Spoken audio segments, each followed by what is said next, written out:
So there has to be a flood and people dying, then we talk about climate change and say, you know, is the flooding due to climate change? What's going to happen? There has to be a massive drought, loss of livestock, and again, death and starvation for us to have a conversation about climate change. So there must always be something that happens first for us to talk about climate change. In the periods in between when there is nothing bad happening, it tends to just disappear into the background, and there are more important issues that people talk about. Importantly, when we talk about climate change, we often make it a discussion about the physical impacts and economic costs of climate change. So it's usually quoting numbers about devastation to say, you know, there was a flood in Kampala, such and such an area was flooded, so many buildings were damaged, it's going to cost 3 billion to recover from it. If we talk about drought, again, it will be more around the economics of it. Say 2023-24, there was an El Nino induced drought. It pushed millions of people in Southern Africa to the brink of starvation. 3 countries had to declare state of emergencies. We are calling for so much aid to provide food relief.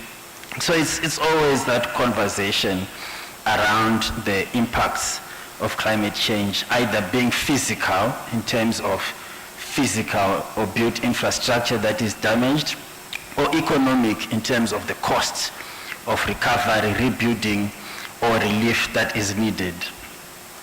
We seldom talk about the lasting effects of climate change, and we seldom talk about people who experience climate change. We seldom talk about what it means to a homestead when their home is flooded. We seldom talk about what happens to them after the flood has come and gone. I was in South Africa in 2022 when it flooded in April, the worst floods on record. And as the resident, so-called resident climate change expert, I was invited to the command center where they were coordinating the response from, because you just had to be on site to talk to journalists all the time. And there was everyone there. You know, the whole government converged in one place to try and coordinate a response. And it was impressive how everyone converged. What was more impressive was how everyone dispersed soon after the floods. As quickly as they had converged, they also dispersed. The families who lost their homes during those floods still did not have their homes. The families who lost loved ones still did not have their loved ones. They were dead. We did not consider the profile of the people who died.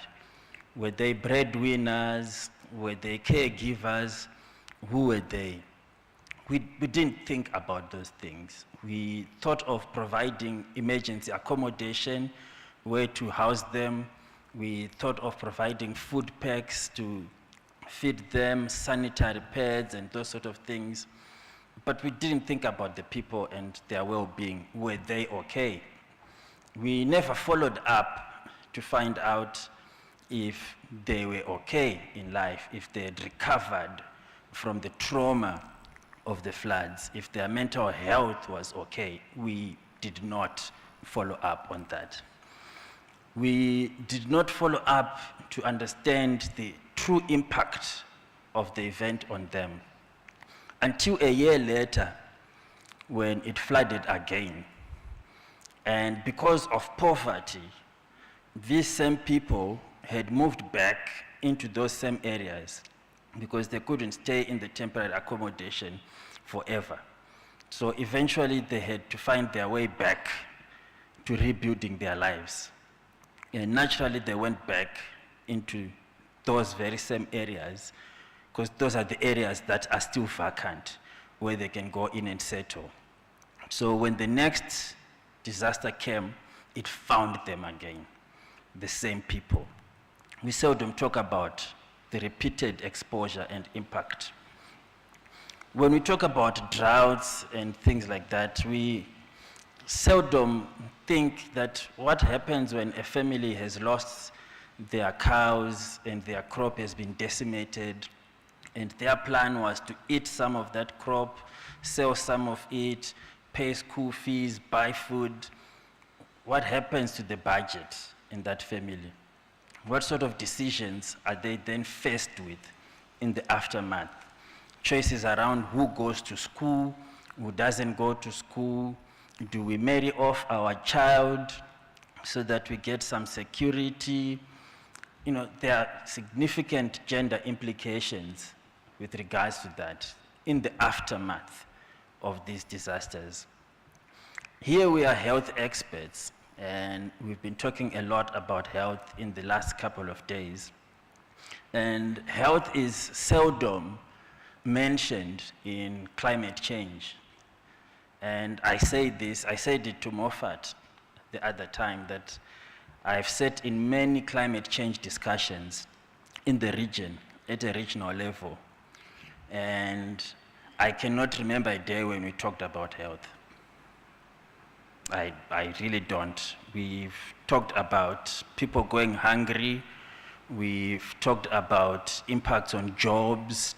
We've talked about impacts on sustainable development, on transformation. We've talked about many other things, but we seldom really have a conversation about health. Again, we only talk about it when there's an outbreak of some sort.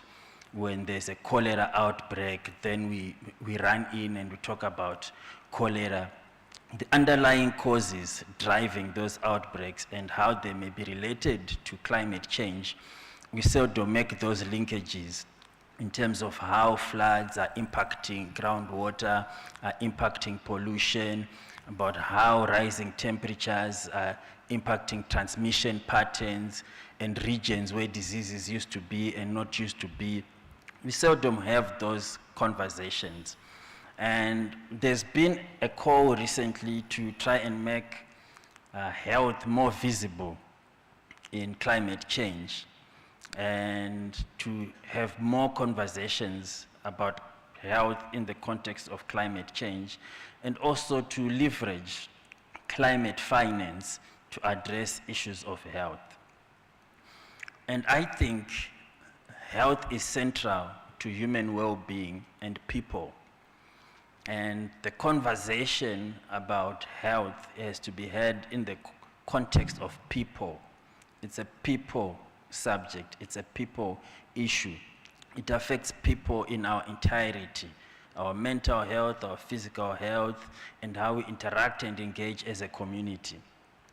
And perhaps we need to be less technical in how we approach the conversation and be more human in how we approach the conversation and make it a people issue.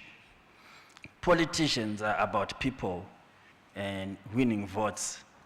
And so we have to make our conversation about people and people outcomes if we want them to listen and engage. So today we are having a panel discussion to try and profile some of these issues. And we've got with us an impressive panel that is going to cover issues ranging from gender-based violence and violence against children. We are going to address issues of spread of disease and changing patterns. We are going to talk about the sustainability of food systems and how food system transformation could be at the core of changing the conversation around planetary health. We're going to talk about important issues about how we build our cities. We have cities that are rapidly urbanizing and a lot of intra-country migration, people moving from rural mostly climate-driven migration because their livelihoods have been decimated, so they can't earn a living from the land. So now they have to move into cities to get some work. When they move into cities, the only places available to settle are in the peripheries of the cities, which are usually the low-lying areas, the wetlands, places that were never meant for human settlement. And we've got them coming into these areas. And it has significant implications, not just in terms of exposing them to climate change impacts such as floods, but also diseases. Because in those areas, when it floods, you're going to have water holding, you're going to have breeding areas for mosquitoes, you've got shallow water table that gets polluted very easily, so cholera transmission and outbreaks are very easy to happen. So it exposes them to a myriad of issues just by virtue of where they've settled. So how do we start thinking of spatial planning and building our cities in ways that are inclusive, but in ways that respond to the emerging challenges of climate change and public health? So we're also going to talk about those issues, things that generally we don't think about, and we don't normally make direct associations with the conversation of climate change and health. So I'm going to ask my panel to briefly introduce themselves and their background before I start posing the first round of questions. So I'll give you 3 minutes each just to tell us who you are, where you are coming from, and your background.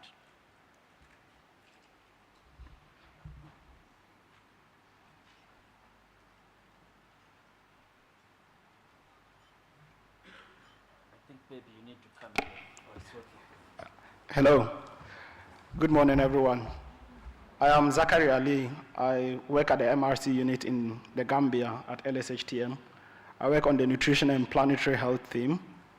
My work is around food systems and climate change, but mainly on the production and the diet side. I'm a nutritional epidemiologist.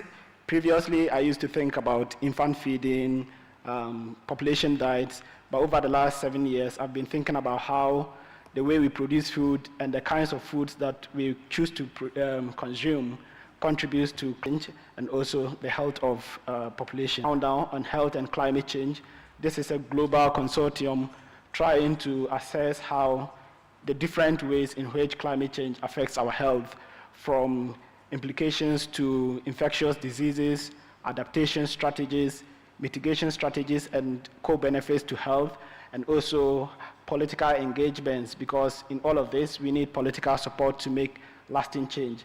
This has been a global consortium, but over the years, we see that global discussions hardly trickle down to regional levels and country levels. So I think for the last 5 years, they started setting up regional centers of the Lancet Countdown on Health and Climate Change. We now have Lancet Countdown Europe, Lancet Countdown Asia in China. We have Lancet Countdown in the Americas. And for the next 5 years, we have funding from the Wellcome Trust to establish a Lancet Countdown for Health and Climate Change focused on Africa. And I'm working with colleagues from the MRC unit in the Gambia that is going to be a co-host for this center to set up this. So we are in the process of inviting expertise within Africa who can contribute to the different working groups in the Lancet Countdowns. So all of you would have, who are working in Africa, have data for the many ways that climate change is affecting health in Africa to feed into this consortium so that we can make more visible the impacts of climate change in Africa. Normally we say Africa is the most vulnerable, but when you look into the data, you see that much of it is forecast from other places. Much of the data from African researchers is not much represented, and this is what we want to change. Thank you. Thank you, Zach. Good morning, colleagues. My name is Ann Gunjiri. I work for a local non-governmental organization based in Nairobi, Kenya called LVCT Health. LVCT Health started off about 20 years ago as primarily a HIV care and treatment organization, but we then since expanded to prevention. And now we are looking beyond HIV because we appreciate as much as we are taking care of those who've been affected and infected. We have issues to do with NCDs, we have issues to do with gender inequity for the survivors. We have issues to do with mental health. My bias is specifically on gender-based violence, particularly looking at the lived experiences of adolescent girls and young women as part of their journey in HIV, but independently. And what drives me is doing research to understand what are the drivers of gender-based violence in our communities and presenting that to policy. So even as policymakers come up with their interventions nationwide, is to see whether the community's needs are addressed in this policy. So very passionate towards bridging the gap between research and policy making in Kenya. Thank you. Thank you very much. And Doris? Yeah, good morning. My name is Doris Nyamwaya. My background is molecular epidemiology. I am a Peter Piot Fellow in Global Health and recently joined the London School to work within the viral pathogen theme. My research interests are only focusing on the virus epidemiology with a major bias into arbovirus epidemiology. While I'm open to most of the emerging outbreak-prone infections, mostly because it's a problem within the African setup. We need to really produce baseline epidemiological data to inform control and context-specific interventions. Yeah. Thank you very much, Doris. So we'll get into the first round of questions for our panelists, and after that, I will open up the space for discussion and questions from the audience. So I'll just go in no particular order. I'm very bad with order, so forgive me. But I'll start with Anne, just picking up from what I was saying in my opening remarks. So we know much about climate change impacts on natural and physical systems. We know much about floods, droughts. We can quote a lot of statistics around those issues. But we don't often talk about... I'm an adolescent girl who's school going, there's been flooding and the schools are closed. With flooding comes the loss of jobs because a lot of the men there work in the sisal plantations. So the loss of job translates to the loss of livelihoods in the house. Loss of livelihoods means that they cannot be able to afford the basic commodities in the house, the food, sometimes even rent, the clothing. So for this adolescent girl who's been sent home because of the flooding, number one, there's a loss of education and its impact. But now that the girl is at home, all of a sudden she's given the house responsibilities. It's her job to go and fetch water. It's her job to look after their siblings.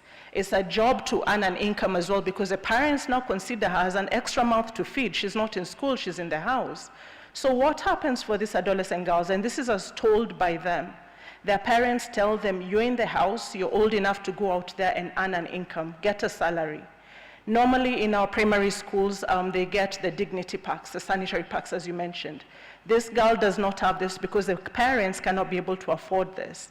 So she goes off in the streets of Kilifi in a county called Ganze and another in Magarini, and she's forced into or coerced into transactional sex to be able to afford a packet of pads, which is about 50 shillings. $1 is about 130, so we're talking about maybe 50 cents. She has to sleep with older men to be able to afford this, so that at least she can go through the normal process of menstruation as any girl does. Because her mother and her father consider her as an extra mouth to feed, she has to go and beg for money from the shopkeepers in exchange again for sex to be able to afford something for the family to eat. And with transactional sex, again, we have to appreciate the issues to do with HIV, the issues to do with unintended pregnancy. Kenya right now is fighting what we call the triple threat. We are always going on about adolescent girls and young women experiencing the gender-based violence, HIV, and unintended pregnancy. And yet, we do not consider how climate change drives some of these numbers up in Kenya. So back to these adolescent girls, as admitted by the men and the women in the community, is for those who had at least livestock in their family, they'd sell it off to be able, again, to earn an income in the household. Once all the cows have either been sold or dead because there's nowhere where they can graze, this adolescent girl then becomes a currency. She's no longer a daughter, she's no longer a sister, she's seen as a figure, a monetary figure that the parents have to trade her for them to be able, again, to get something to be able to eat in the house. So this girl is sold off for dowry, where she's sold off or forced into early forced marriage, child forced marriage, to the older men in the community. And these are the men also saying this as well, and this is what was very scary for us, is that men were willingly admitting to saying that those are opportunities for them to get younger wives. So this adolescent girl is sold off to this older man. Again, the issues to do with unintended pregnancy, HIV, and we understand the then long-term effect of that. They cannot go back to school. Their reproductive health, the likelihood of death in case they became pregnant, because their systems are not ready yet to undergo, some of these things that they are being forced to. You then have, again, in the same household, looking at the mother. The father has lost the job because they work in the farms. They are no longer employing people. There's a loss of livelihoods. There's a shift in the expectations and the norms in the community, whereas men are seen as the breadwinners when they work in the big sisal plantations. Now they are no longer the breadwinners. It's the women who maybe do household chores for other households, what you call vibaruas in Kenya, in Kiswahili, where they go and earn income by washing clothes or just looking after other people's households. Suddenly it's the woman who's now bringing in the income. And because of this shift in the gender norms and the gender expectation, it brings in, from the voices of the men, issues to do with them feeling emasculated. They do not play a role anymore in that household. And because they feel that way, they then feel like an outlet for them is to beat the wives, is to control the finances that the woman is bringing in as little as they are. It's the economic abuse that comes with a woman now bring the breadwinner. So there's a lot of issues to do with intimate partner violence. Where it's the women who are experiencing a lot of this. It's the same adolescent child who's also witnessing this, and there's a lot of evidence that shows children who witness violence at home affects them mentally and long-term as well. There's a whole lot of literature on that. Again, going back to the adolescent girls, an NGO comes and digs a well, because part of their resilience is providing water, especially in instances where there's scarcity of water. It's the adolescent girl who makes the journey to the wells, who's at a risk of experiencing what you call non-intimate partner violence, so issues to do with defilement, sexual assault by strangers in the community. We also see the wells, brilliant strategy to the climate adaptation and to the climatic shock. But the women were saying that those wells are places where they're also targeted. So when you look at the experiences of this adolescent girl and young woman, when you look at what policy says, it talks about wells, it talks about food security. It does not consider some of this social impact that the girl and the woman experience at household level. So it's all well and good that the policies have all this, incentives in the community. But if they do not consider some of these social vulnerabilities that this adolescent girl is going through, that this young woman is going through, even as they're coming up with solutions, then essentially what we have are ineffective approaches. Yesterday there was conversation on the cost effectiveness of it. How cost effective is it to dig a well, whereas we're not considering the human dividend, the contribution that this girl or this woman would have made in society, but now she's either sold off, or she has mental health trauma, or she's, giving birth at 14, 15 years of age and not able to contribute to society. So we were able to demonstrate that climate change has an impact right at the individual level. And as much as we're talking about the engineering, the technology, the infrastructure, which all have a place, and we're not looking at how climate change destroys the social fabric, then these people that we are developing these interventions for will not benefit in the current stage when the climate shocks are happening, or even in the long term. Thank you very much. And that was, I must say, quite sad to get to realize the social impacts that climate change is having on societies and communities, and the regression that it is causing. Because from what you are saying, I understand that before these impacts, these are societies and families that were progressing. They were sending children to school, they were sending their daughters to school. So there was intergenerational capacity building that was happening, and a change and transformation. And with climate change coming in and disrupting all of this, the societal structure, the family structure, we are now experiencing this regression and an upward increase in gender-based violence and the other undesirable characteristics. So thank you very much for raising that dimension. Again, these are often things that we tend to not think of when we are designing adaptation strategies and mitigation plans and so forth. We tend to overlook the family or the societal aspect. Now, moving on from there, I will come back to you later. Moving on from there, and coming now to Doris, and this probably links more with the conversations that we've been having this week around infectious diseases and so forth. And we know that climate change intensifies the spread and impacts of arboviruses and other infectious diseases in Africa through rising temperatures, increasing rainfall variability, and land use change. So we have a general understanding of that, but I know you spend most of your time working on this particular subject. So can you tell us specifically how temperature increases and changes in rainfall patterns and humidity and land use change in particular influence vector-borne disease dynamics? Thank you. So, yes, climate change does play a major role in the spread and intensity of especially vector-borne infectious diseases. And this is majorly by altering environmental conditions that affect the disease system, and that includes the pathogen, the vector, and the hosts. So with current climate change, we are seeing the temperatures becoming warmer, and with the warmer temperatures, we see acceleration of the life cycles of most of the vectors, and this translates to faster reproduction and increased in vector densities. Again, you see the virus itself is able to replicate faster because the extrinsic incubation period is normally shortened during the warmer times. And this is normally means that the vector becomes infectious faster, hence increasing the force of infection.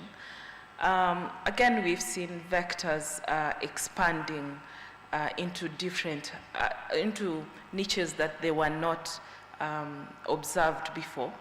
For instance, previously we never used to have malaria transmission in highlands because they tended to be cooler. But now, since the temperatures have changed, we are having malaria transmission common in such areas. So when it comes to rainfall patterns and humidity, they also influence the vector proliferation patterns. With heavy rainfall, we are having more breeding sites for most of the vectors like mosquitoes. And we see like ticks do well during heavy rains when that are associated with more vegetation coming in, mostly because of their survival. And we know ticks cause diseases like Lyme disease and CCHF. From literature, we've seen that the seasonal rise in rainfall has resulted in spikes into malaria cases, as well as we've observed Rift Valley fever outbreaks, mostly coming due to the heavy rainfall seasons. Humidity as well enhances mosquito or rather vector survival. This means that they will persist for long, hence they are able to transmit an infection effectively. So drought, that is lack of rainfall, has been associated, especially we see mosquitoes like Aedes are able to lay their eggs during the drought. So they accumulate more eggs, and when the rain comes, all the eggs just hatch at once, meaning that we have more vector densities at once, and this is likely to spike an outbreak if there's a normal circulation of a pathogen in that locale.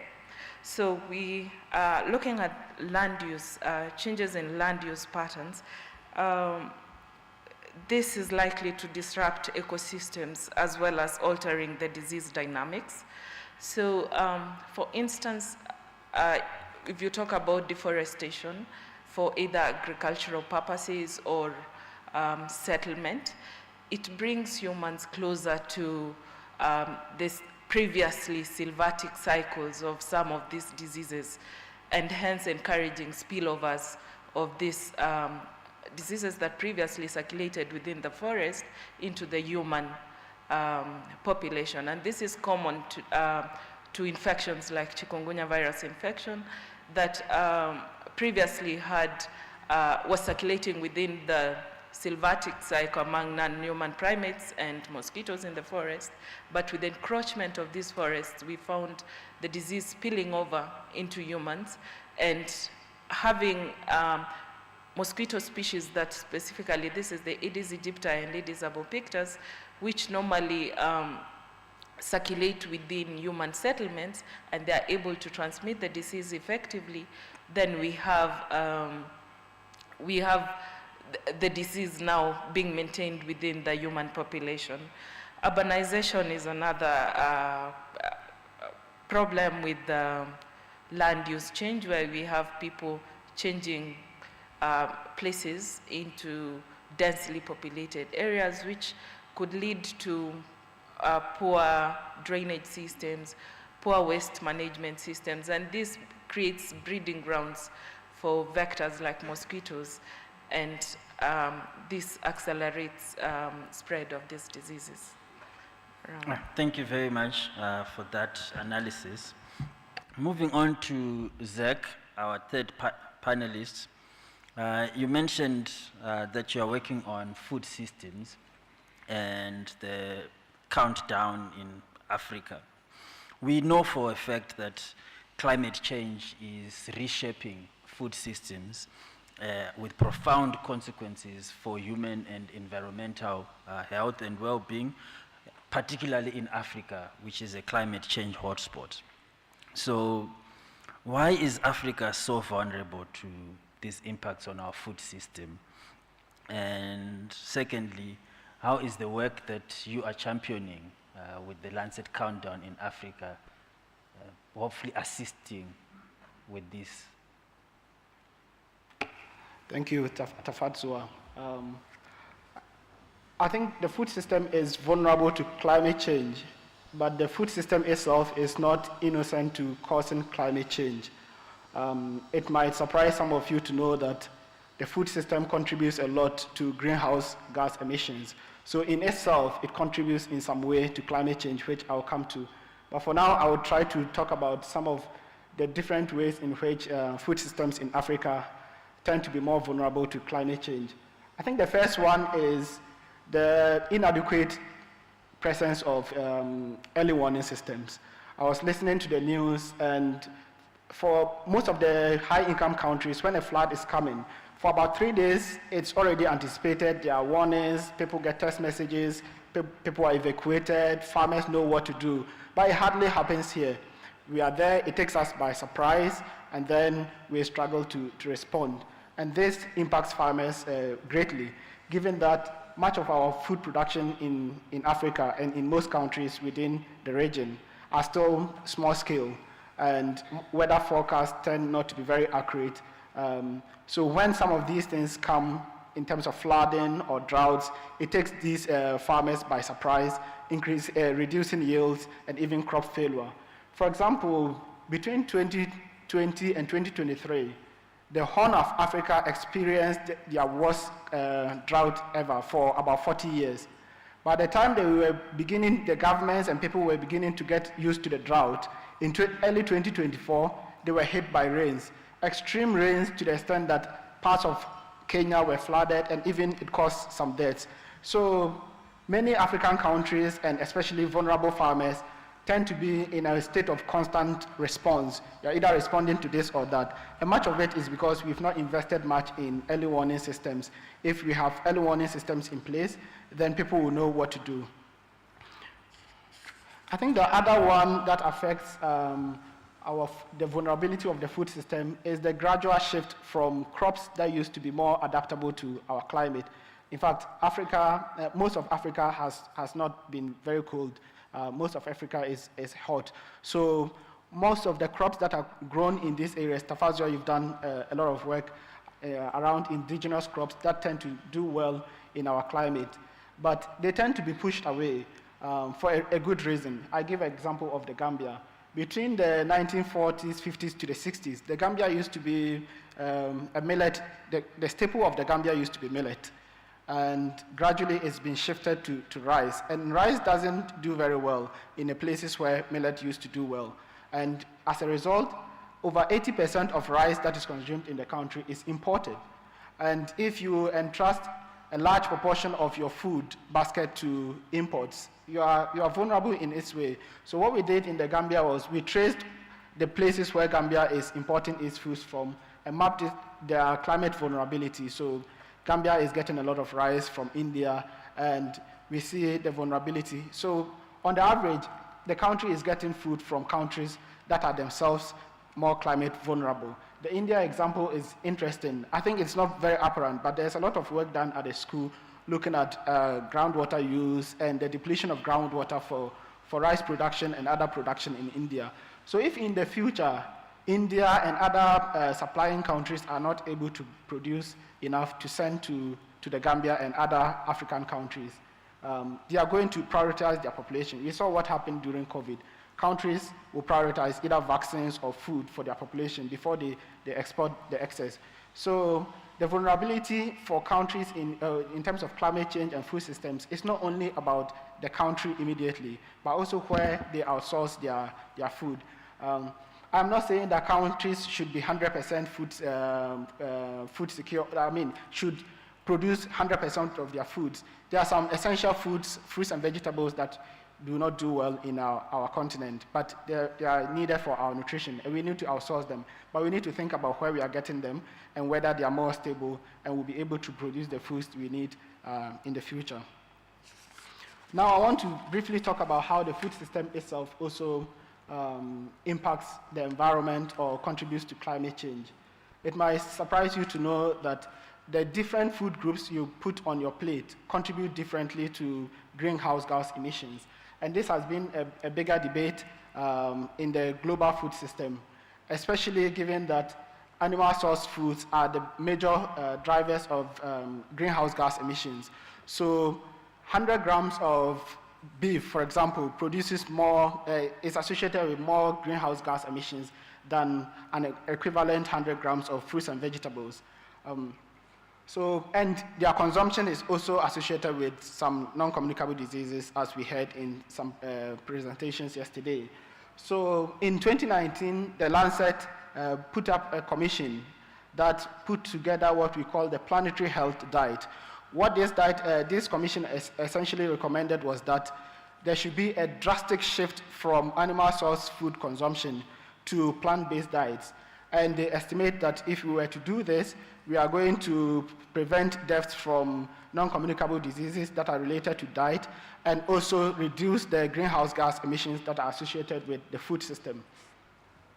But there has been some pushbacks, especially from Africa, given the fact that over 85% of the beef and the meat products are produced in high-income countries and upper-middle-income countries.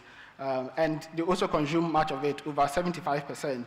So it looked or it looks inappropriate to come up with a recommendation and say, look, the whole world, you should be reducing meat intake, especially in Africa where we know there's still anemia in women and children. And meat products are the richest source of bioavailable iron. So it doesn't seem right to tell everybody that you should be reducing your meat intake and then going for plant-based, given that already most of the population is already consuming the large, if you look at an average plate of many people in Africa, it will be made up of largely plant-based sources, even though it might not be the most nutritious, such as fruits and vegetables. But there has been some pushbacks. And I want to challenge all of us, whether as an African, you would like, given what you know, that we produce less and we consume less of these, should we begin to also reduce our meat intake so that we can prevent non-communicable diseases and save the environment? Or we say this is not our problem, so we sit back until it becomes our problem before we sort this. I think we can discuss more of this, but I have some few thoughts. Because even though it's a problem of the high income settings, we see much more positive changes in high income settings. There's a lot more of changes. I think research done by colleagues at the school, Rossi and colleagues, have shown that over the last 10 years, there have been a shift from people in the UK have reduced more meat intake and have shifted more into plant-based diets. So these shifts are going on. People are becoming more aware of the dangers of consuming meat and meat products in the West or high-income settings. And much more people are becoming vegetarians and vegans in the high-income settings than in our settings here. I'm from Ghana, and it's very hard for you to find someone who is a vegetarian, but it's happening in the West. What it means is that they are producing more of the meat, and they are now running away from it. If it continues this way, there will be less market for meat, and much of it will be shifted down to Africa. There will be a lot of justification. There's no meat, there's anemia, so you need this. It is cheap, and it's going to compete with our local producers. So governments need to know about this and begin to think about how they formulate trade policies with different places, so that when there is a transition and there is a dumping of these products, we know how to regulate them. So I would say that we shouldn't sit down and wait until there's a problem. We should begin to talk about it. And as we heard yesterday, the urban rich in Africa are not so innocent. What we analyzed in the Gambia is that people of high income grade in the Gambia and in urban areas tend to consume high animal source foods. So the fact that on average people are consuming less meat doesn't mean that others are not consuming more, especially for the rich. They are consuming even sometimes equivalent to what is happening in high income settings. So what I think we can discuss further, but I just want to end by saying that our food system is vulnerable to climate change, but the way we eat and the way we produce food also contributes to climate change. Thank you. Thank you very much, Zach. Just to weigh in, you mentioned the dietary shift in the UK and Europe towards plant-based diets. There's also research to indicate that that dietary shift has shifted pressure to the source regions where the UK is importing its food from. And in many of these areas, it is actually driving unsustainable agricultural practices. There's been a lot of land grabs, what we call land grabs, and land use change driven by the need to produce like pecan nuts, macadamias, and all of these things in water-sensitive areas, and also resulting biodiversity loss in those areas to meet export demands and so forth. So there are global trade-offs as well that occur with these dietary shifts, as you know, we shift pressure from one region to another. You also mentioned an important area in Africa around early warning systems and surveillance. And this is something that is often always asked, whenever something happens. Why were we not prepared? Why did we not know? Like, why are we always caught, off guard by these disasters and so forth? Now, an early warning system basically comprises 4 elements to it. The first element is risk knowledge. So this is where you understand what the risk is, what is the history of the risk, as well as vulnerabilities associated with the risk. That is usually the easiest part, because that's your climate risk and vulnerability assessment. We are able to do that in Africa. The second element of an early warning system is detection, monitoring, analysis, and forecasting. That is where we struggle the most, because we have inadequate monitoring and forecasting capabilities.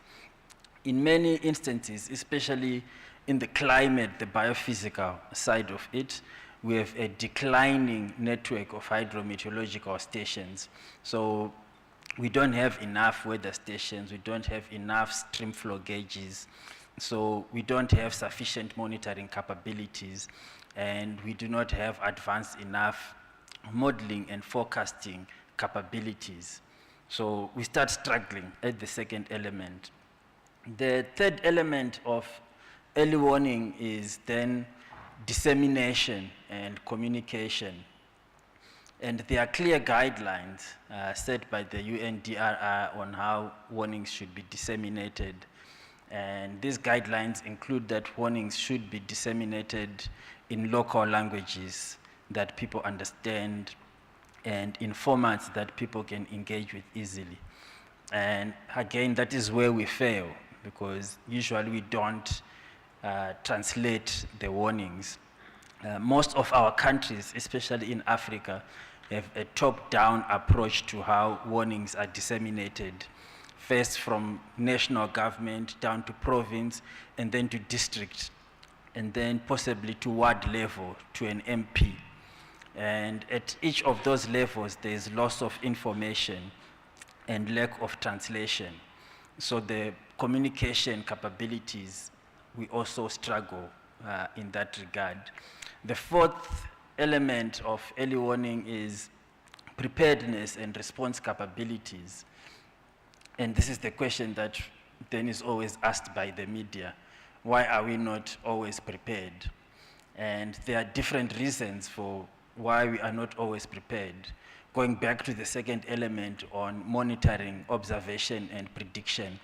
If we are not observing enough and we lack predictive capabilities, then we are mostly sitting blind in these issues. So again, it's systematic, because we're not observing, we're not predicting, we are sitting blind.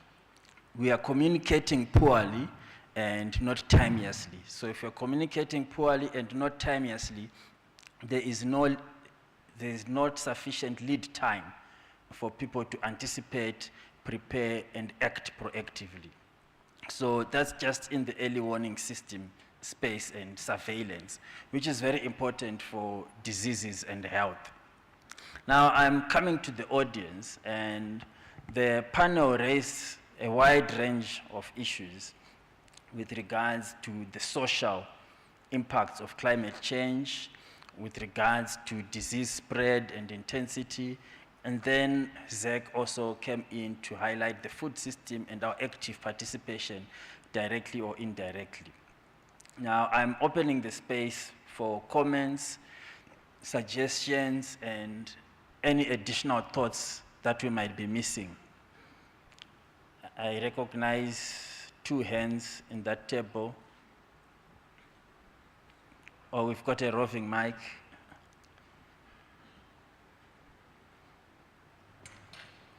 Are there any additional hands so that the mics can move to the people? There's 1 hand at this table. Hello. Thank you so much for your panel discussion. I missed a bit of it, and I apologize if I ask a redundant question. But we really appreciate this kind of discussion. My question is in regards to considering that Africa may not have contributed as much to the causes of this climate crisis, and the fact that trying to try and avoid it getting worse will include things like not drilling oil. That will push us more into poverty, or it will at least halt our potential advancement. If we had used our oil resources, could really have projected us further. So we are suffering two costs. One, we did not contribute to this struggle, and trying to help the world survive it, us included, will come at a cost. It will derail development, cause more disease, make our lives harder. Now, in the context of the current changes in funding, don't we have a case to sue our more developed partners and hold them accountable for the current situation we are in? And in the sense that we get compensated for all the problems we are in now, but even the future setbacks we may face in trying to contribute to this fight. I'm not against the topic at hand. I'm just saying, don't we deserve to get compensated? Shouldn't we sue? Should we just take the burden? Yet, as we're being told, everyone is looking out for themselves. I feel like if we took them to court, we have a case. Thank you very much. Very interesting question. We'll get to it. We'll take, there was a second question at that table, then we'll come to the front table here and the table on my extreme right before we get to the, on my left side as well. Okay, thank you so much. My name is Alex Teve. I'm a health data scientist. I work with MRC. My question is, in your work, I know you've collected a lot of data that you are using to actually manage the climate change. I'm just wondering, have you explored the use of artificial intelligence in trying to leverage your vast databases to manage that work? I know there are lots of work that currently being done, especially on satellite data to manage climate change. So in Africa here, low income setting, I've explored that, and if not, do you plan to do that? Thank you. Thank you very much. The table in the front, we had two questions, and then we'll come to that table and we'll end on my left side. I see two hands. Oh, it's now three. Thanks very much. So I was just thinking as I came to this session today that the HIV epidemic keeps dragging me kicking and screaming into sectors that I didn't think I would ever have to make nice with. So now it's weather. And it's just as well. So Anne, thank you for making, for taking us with you on that painful journey. So my question to you is, how do we make your findings matter? What is the best thing that we can do to make your findings matter and be translated into concrete action? Because it's a dreadful story. Yeah. Doris, I have a fun question. It seems that climate change could very well be the catalyst for the next bad pandemic. So if you were to write a science fiction script, what would that superbug look like? Superbug. Moffat. Well, thanks very much. My first question relates to what was said earlier on about emissions, because that's what the debate is about. That's the major contributor to climate change. But at the same time, in terms of vulnerability, we say that Africa is the most vulnerable. So there are contrasting elements there, that we are not contributing as much, but perhaps because we are not as prepared, we are particularly vulnerable.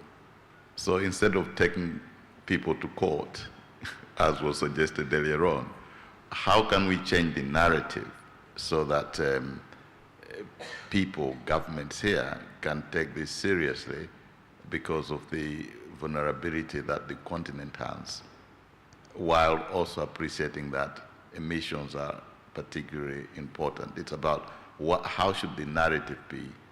And a related question, perhaps you hinted that we may not have enough tools for monitoring and predicting, but how do we articulate things so that the attribution element is much clearer? Because not everybody may not necessarily appreciate that the huge challenges that we heard about in Kenya are essentially due to climate change. Someone will say, well, we've seen this with HIV before. How do we enhance that attribution element?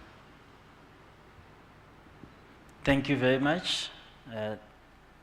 That table there, and then we'll come back and answer as many questions as we can. Thank you very much. My question goes to Anne when she was talking about gender-based violence and climate change. At some point, I felt like if men ever leave this earth and maybe we go to Mars, this world will become a gender-free environment. But my question is, how is climate change affecting the child boy in terms of gender-based violence? Thank you. Another fun question. Okay, there are 3 hands here on this table, and then we'll come to the panel. Thank you very much. My name is called Stella Atim. I work with the MRC as a senior scientist. My question goes to Anne. I think you really gave us an example and the study you've been doing in Kenya and how climate change is affecting a girl child at the micro level. So do we have any policy intervention? Maybe we can learn from what you're doing in Kenya. Are there policy bylaws, as is common here in Uganda, that would protect, to mitigate some of the violence that is happening among the adolescents and women and the boys, as the previous, person asking the question has said. Then I also have a question to Doris.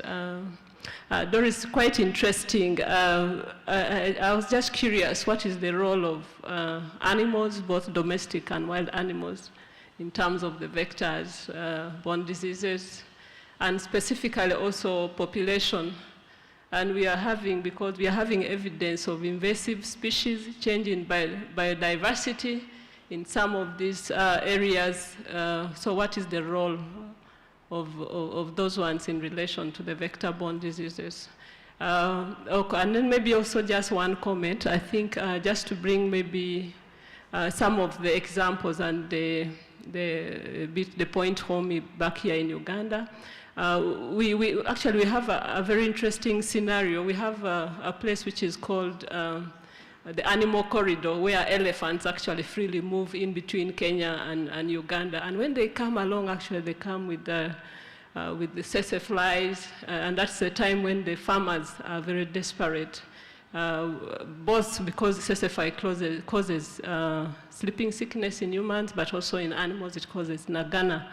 So the farmer is actually very desperate about that, and I think some of these examples, if we could really be well packaged, we could use it as, advocating for some of the mitigation measures. Thank you. Thank you. Second hand, and then we'll move to the last and final hand before we give our panel. Yeah, thank you. My comment and question is actually to Dr. Zach. So for me, it feels like that pushback that we saw against the Lancet review came because the story was said very, very simply and was not nuanced enough.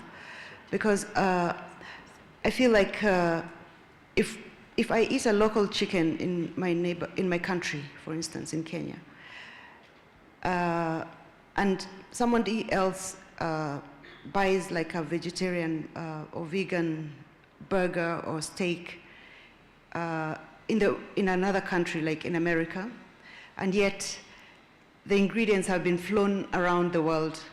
They have been trucked to their house.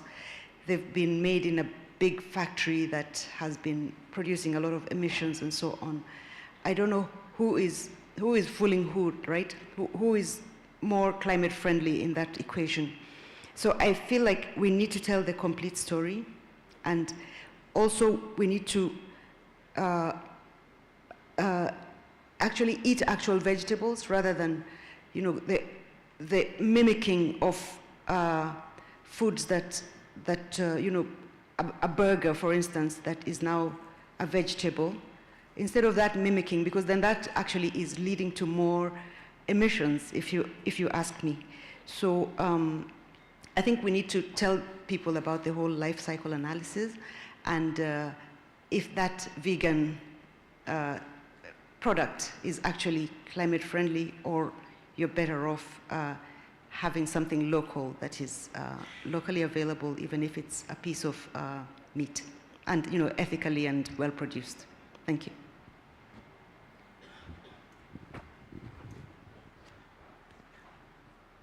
The last question, the last hand over there, and then we'll come to the panel.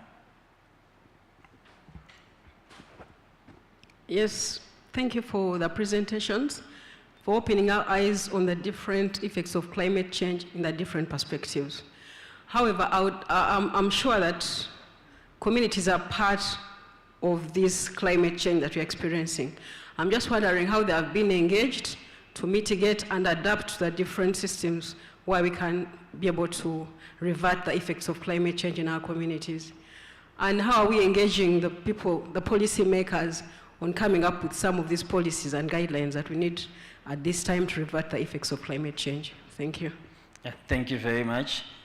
So I'll come back to our panel, and I'm going to ask you to respond to the questions. You can respond to the ones that you are comfortable with responding to. In the interest of sticking to time, I'm going to ask you to keep your responses to less than 5 minutes. So please try to be brief in your responses so that we stick to time. And I will start with Doris. Yeah, thanks. I've been tasked to write fiction. Really. What I can say that disease X, which is the next cause of the next pandemic, we don't know when, but most likely is going to be driven by climate change. And we are seeing with climate change a rise in vector-borne diseases. And someone during the Global Arbovirus Initiative launch said that most likely it could be an arbovirus spread by a mosquito. So if I could write a fiction, I'd say that the pandemic came, but the disease was with us. Why didn't we do something before this happened? So what I could emphasize to us in the research platform is really to try and strengthen surveillance, invest more into really being aware of what is circulating around us. Because most of the time you find outbreaks or epidemics, they are really not new as per se viruses or pathogens.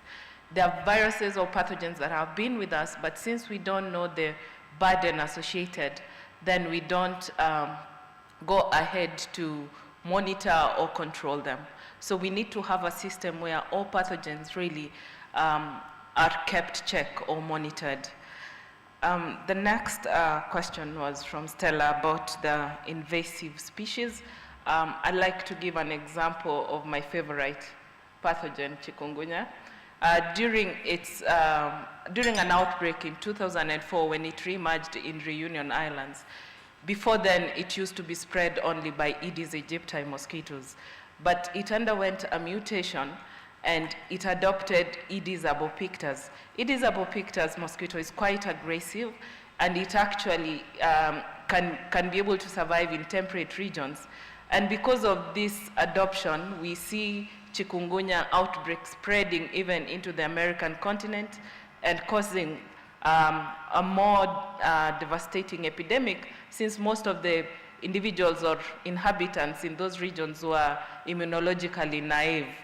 So the invasiveness of a species, especially a vector, is key in hastening the spread of an infection, and it's important to really keep check of such kind of mutations in vectors. Especially with malaria now, we have the Stephensi that has emerged, which is really aggressive in spreading, and these all promote eventual outbreaks that then become a problem in controlling. So it's better to prevent than to wait to control. Thank you. Anne? Thank you very much for the questions. I'll pick on two questions: how to make violence conversations matter. I recently attended a climate health conference, and just as Prof said, it was all about solar-powered fans in the household. It was about coating their corrugated iron sheets with reflective paint that reduces the heat in the household. In the house. Nobody talked about within that household, there's still a family that does not have livelihood, and so they'll still have to send off their adolescent girl to engage in transactional sex to earn a living. Nobody talked about the woman who has to go to far-off places to earn an income because her husband is not. So I think for me, it's just being very deliberate and intentional and penetrating these spaces, forcefully or not, I'm not sure, but being deliberate and bringing up this conversation over and over again, so that you don't have the climate scientists talking on their own. They have to bring in the community representatives who are going through these lived experiences and giving them the opportunity to tell what the reality is for them. It's about bringing the conversations of mental health and having mental health experts in those conversations where climate adaptation and environmental resilience conversations are happening. We can no longer work in silos. We have to, if at all we're going to address the issues to do with climate change holistically, it involves bringing those specific people on those tables so that they appreciate, as much as they're trying to reduce the biomedical effects of 1 degree of heat increase at household level, there's all these other social impacts that we have to address at the same time. So for me, a lot of advocacy. Doing research that is community-driven and not investigator-driven. If anybody is to do any kind of research, and this goes back to the conversation that we were having yesterday on how the community is engaged, if all we are doing is sitting in a boardroom and coming up with ideas for the community, and the communities have not told you what their priorities are, then we are missing the mark. Because more often than not, the impact of the lost livelihood will come up as a priority. The issues to do with early forced and child marriage will come up as a priority for the community. Maybe not so much the reduction of, or the cooling effect at household level. Things that actually affect the women and the girls will come up as a priority. Therefore, whenever we are talking about these adaptation strategies, the voices of the community are right there from the design stage to the uptake of some of these interventions.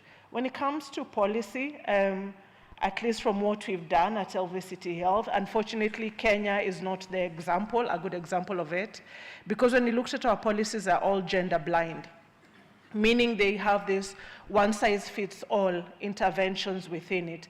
They do not focus on some of these vulnerabilities of the population that is left behind. So when it comes to addressing climate change and its impact, we still are struggling with the leaving people behind, leaving people, the adolescent girls, leaving behind the young women in the community, leaving behind pockets of community. So we're not the best example of it, but we are making our efforts. Part of this study in Kilifi, we are using it at advocacy level to be able to show the governor that as you're building wells, think about the security of the people who are going to fetch water there. Are you creating yet another hotspot?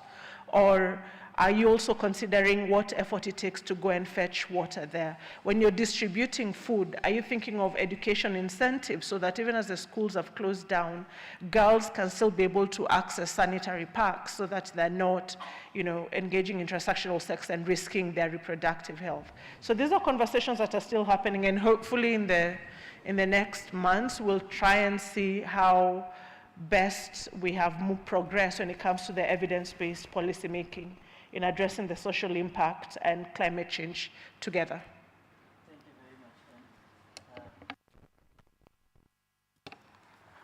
Thank you. I'll try to address the first question. That is also linked to Prof.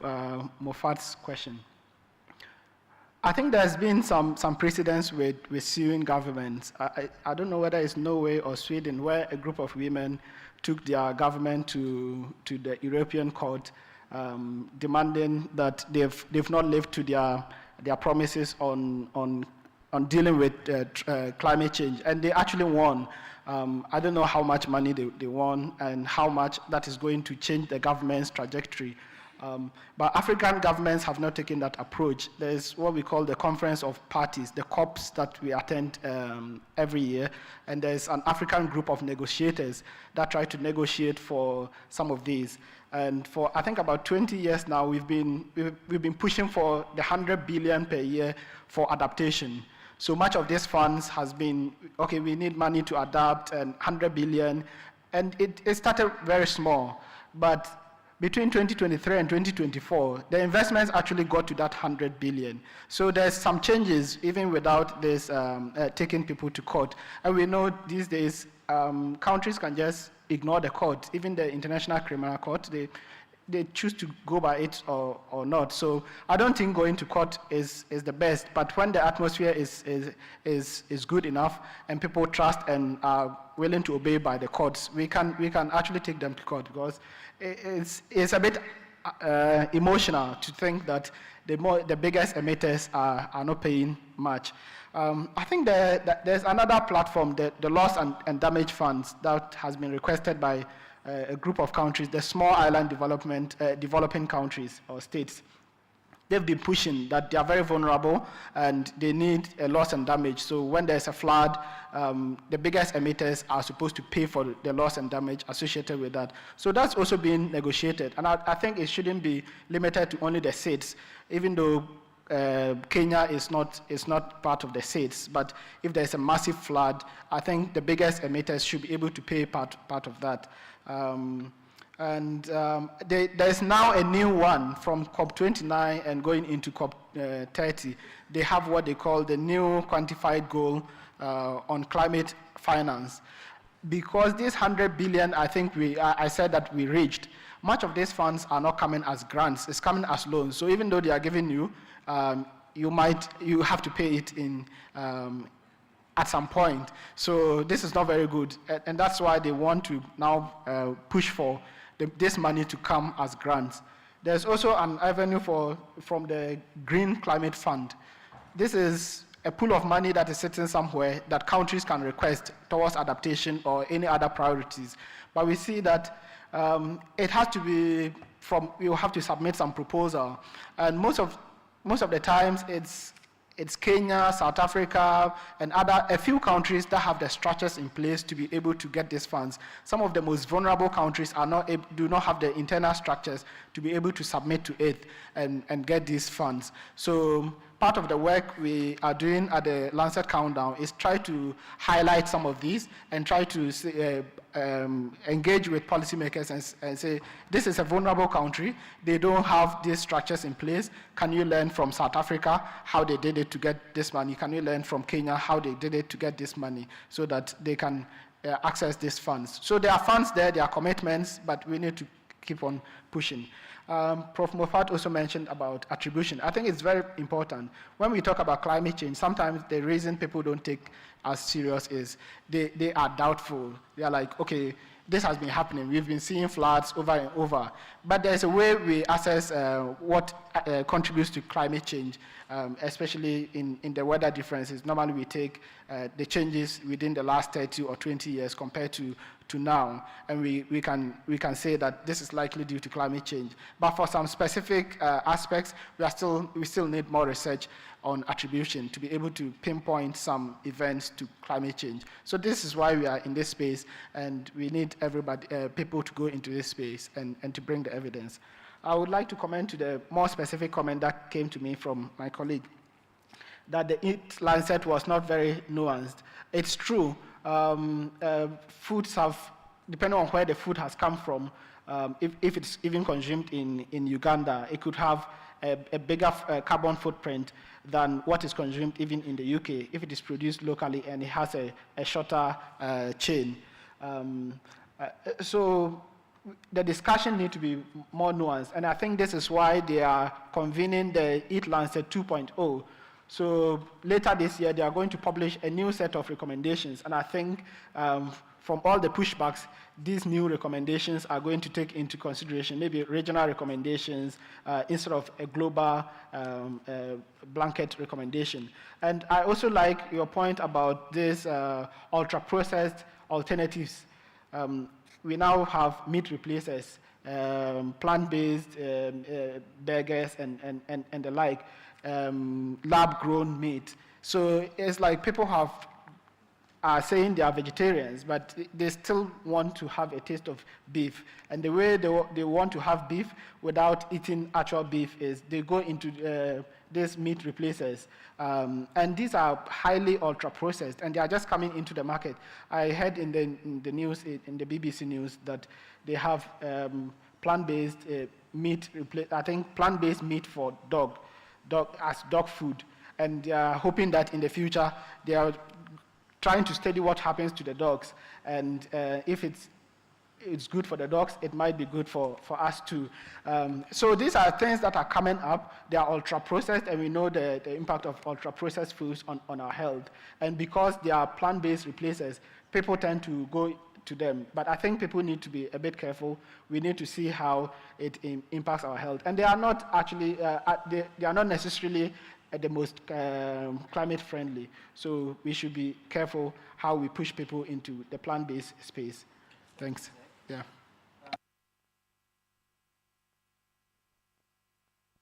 Panelists join us during midway during our discussion, but I think he would have probably heard some of the conversations that occurred.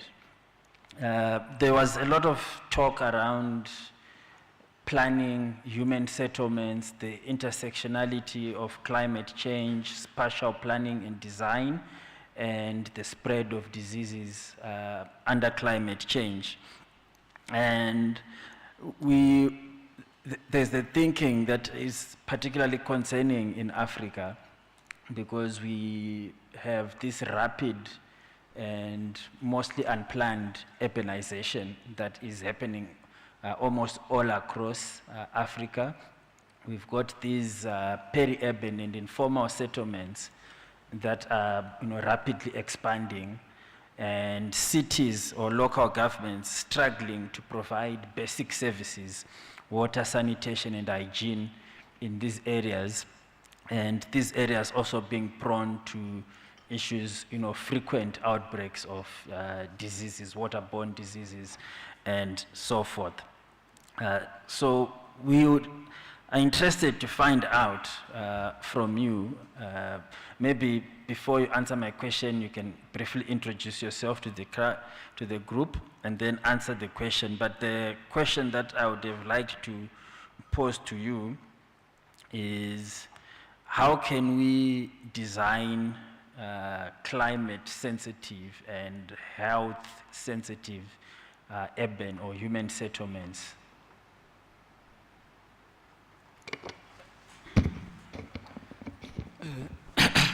Thank you very much. My name is Revocatus Twinomuhanji. I am an associate professor and dean in the School of Forestry, Environmental and Geographical Sciences at Makerere University. And I've been on the environment and climate change policy research and practice for quite a number of years. The nexus between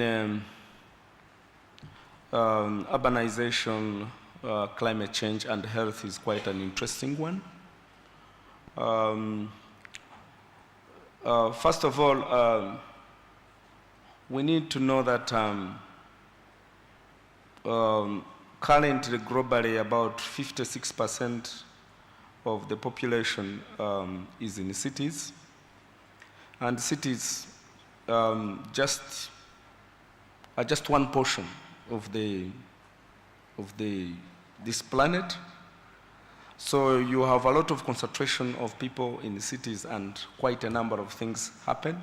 So you have cities as a concentration of people, of infrastructure, of economic development. And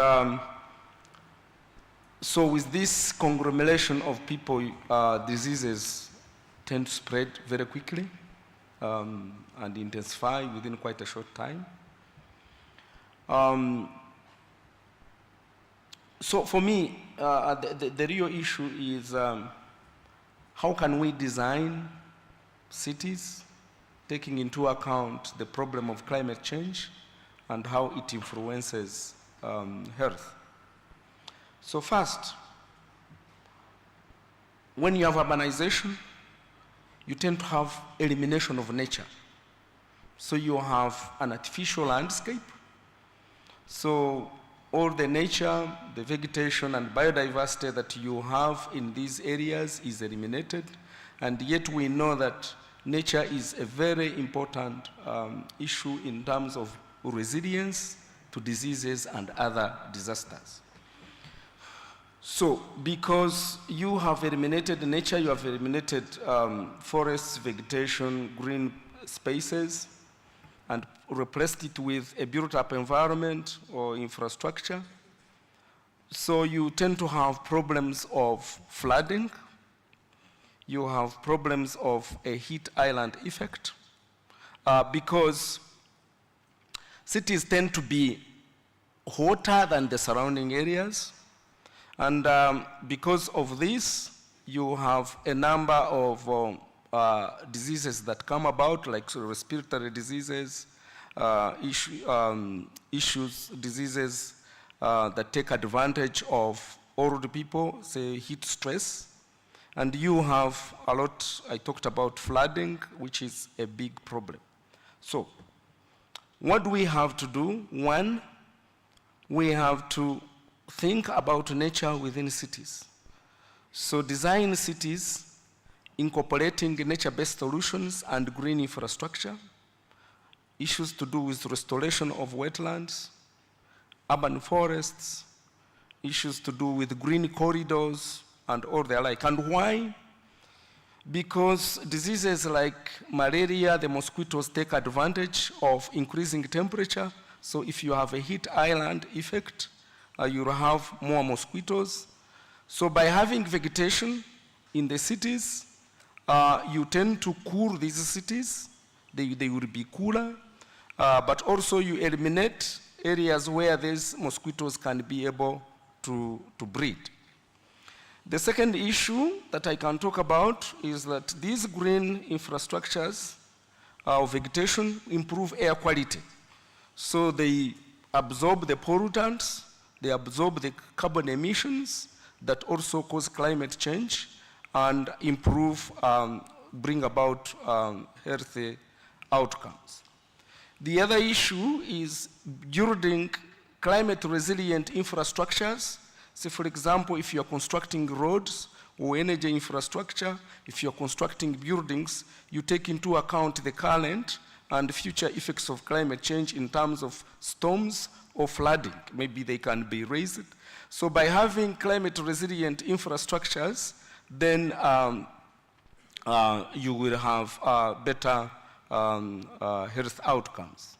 By controlling flooding and putting up like sustainable urban drainage systems, you eliminate stagnant water where these mosquitoes breed, but also by reducing the flooding and managing stormwater, you're able to manage issues to do with waterborne diseases like cholera, like typhoid, and all the like can be really eliminated.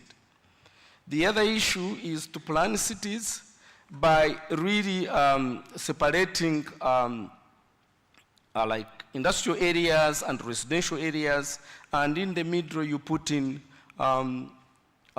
green belts that can be able really to absorb these pollutants, and they are not able to reach the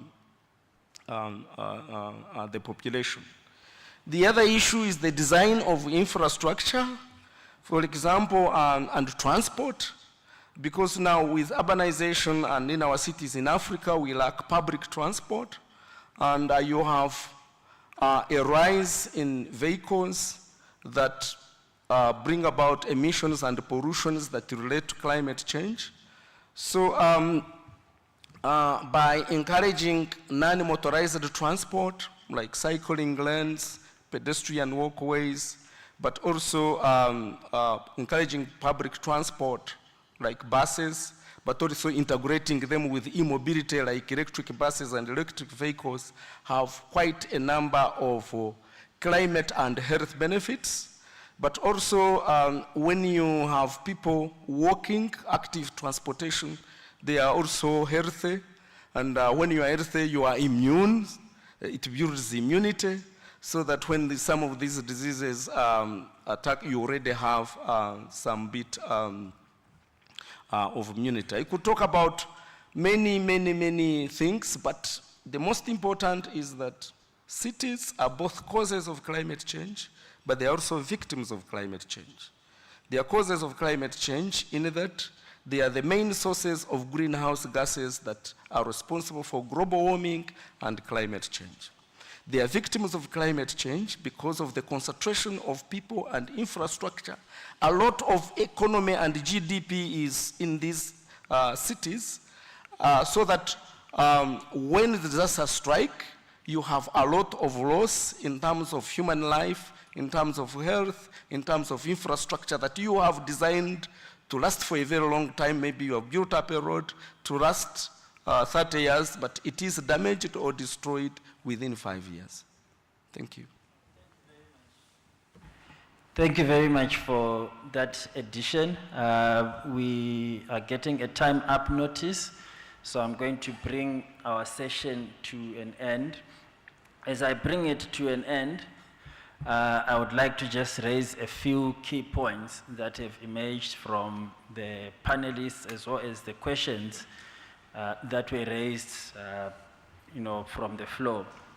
So there was the big question around climate change, whose business it is.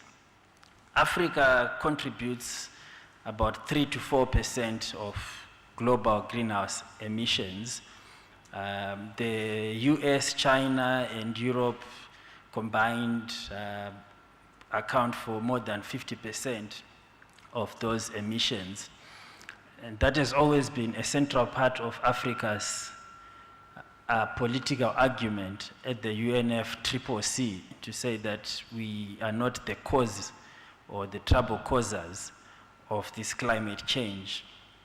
And the big debate in terms of climate change at a global level is in terms of where do we put emphasis. The global north puts emphasis on mitigation, whilst from the south we argue for adaptation, because we feel that we are already dealing and suffering from the impacts of climate change, and therefore the priority for us is to adapt to climate change. In the north, the priority is to mitigate, which is about low carbon emissions and transitions towards lower carbon economies. So that's always been the debate politically, to say, what's what in the house. A larger part of climate finance is actually programmed for mitigation, and a very small part of climate finance is programmed for adaptation. The Paris Agreement, which commits the world to a 1.5 degrees Celsius rise in temperatures, is a mitigation target. It's not an adaptation target. So we have a global goal on mitigation. We are yet to have a global goal on adaptation. So that influences the politics. We can't sue because no one has ever said, yes, we caused it. So part of the debates that happen and the arguments at these negotiations and usually when we are writing the statements, you know, people are very clever to frame the statements in a way that there is no litigability. You can't litigate. Even the new quantified collective goal, the new NQCG, it just basically says we commit to a progressive realization of 300 billion by 2035. It does not have any very clear and specific milestones to say by 2027, climate finance will increase to this, by 2030 to that. It just says 300 billion by 2035. That 300 billion is made up of grants and other blended finance mechanisms, with the grants making a very small component of that finance, which again means that the access to climate finance is very limited for African governments because most of the funds are programmed as loans that you then have to commit to in association with certain climate, especially low carbon transmission pathways, which brings us to the conversation of a just transition, which is what we are collectively arguing for. And a just transition is just a framework to ensure a fair and equitable shift towards a low carbon economy, but protecting workers and communities who may be affected. And this in Africa is really an important aspect of our understanding of climate change. Moving into the final elements of our conversation, one of the gaps really is still with the science of attribution. We need to improve on the science of attribution. There's what is called the world weather attribution, and we normally only attribute when there's a specific event that has happened, not all the time. So it's not all the time that we can confidently say that this was climate change. It's only when there's been an attribution study which then can confirm that the likelihood or probability of this event having happened was increased by human-induced climate change. In the absence of attribution, we cannot always say this is climate change. However, the general science of climate change tells us that a warmer climate means more energy stored in the climate, in the weather, in the atmosphere. More energy means more moisture stored in the atmosphere, which means we are going to have heavier downpours, which we are seeing in terms of the floods and so forth. It also means we are going to have warmer temperatures and then most of the other things associated with these patterns. So there is a general trend that can confirm that. To drive meaningful change and progress, there are certain things that we need to prioritize in Africa. And one of them is to integrate health into national climate policies. And I would challenge everyone in this room to go back to their home countries and get involved in the ongoing process of updating what are called nationally determined contributions. These are important strategic documents where our countries are setting the ambition for their climate change commitments. If we do not integrate climate change into that, health into that, it will be another 5 years before those documents are updated. So we need to participate in national climate policy formulation and be able to bring our evidence into that space. We need to mobilize climate finance for health adaptation in Africa especially, because we need to adapt. And then we need to mobilize climate finance to invest in technology, early warning systems, and build resilient health systems as a priority. In doing so, we need to strengthen governance and multi-sectoral collaboration. Again, we need to integrate health across all sectors. and not just have it standing separate as a separate issue. That is how we increase the visibility of health and climate change impacts on health. And then lastly, we have heard that climate change is indeed a people and societal problem. And we need to work at the local levels to empower local communities and prioritize vulnerable populations. So thank you very much, everyone, for your contributions and participation. And we hope that these conversations have spared something in you and ignited a passion for climate change and health, and that you go on and actively participate in these national discussions. Thank you very much, and thank you to our panelists.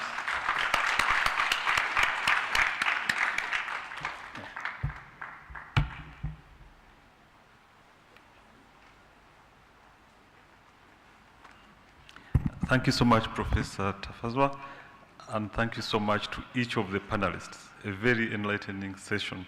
I'm just here to say it's time for break, and we need you back by 11. Thank you so much.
Can we start, please? Could you ask colleagues to come back into the room?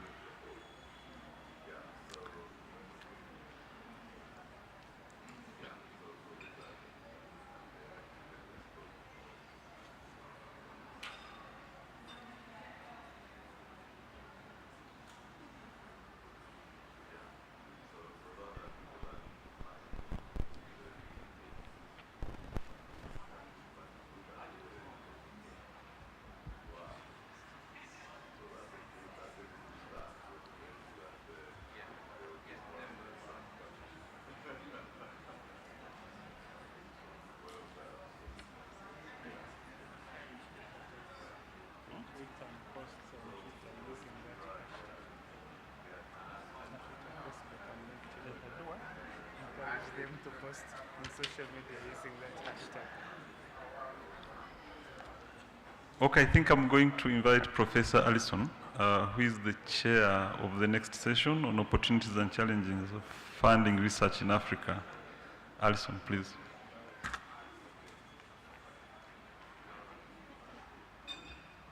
Thank you very much, Eugene. I hope the people outside are coming in. This is a crucial session. So it's a very special pleasure to welcome Dr. Thomas Kariuki, who's our next speaker. We've known each other for quite a long time. We have a joint interest in neglected tropical diseases and especially schistosomiasis. And Tom has worked a lot in that area and in immunology in that area. And then he became the director of the Institute for Primate Research and the National Museums of Kenya.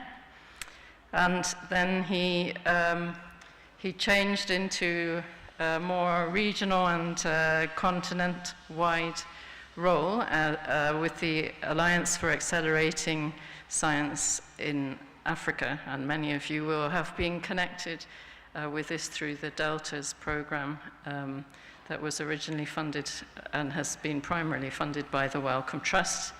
And so I'm sure there are many children of the Deltas programs in the room who could all be ready with a round of applause in a minute for Tom.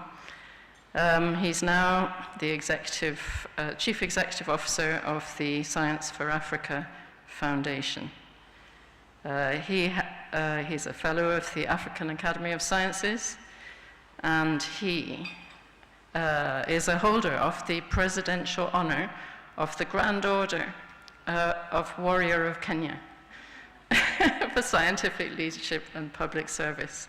So it's a great honor to have you here, Tom. I can't think of anyone better to give us the latest on funding opportunities and challenges for research. Thank you.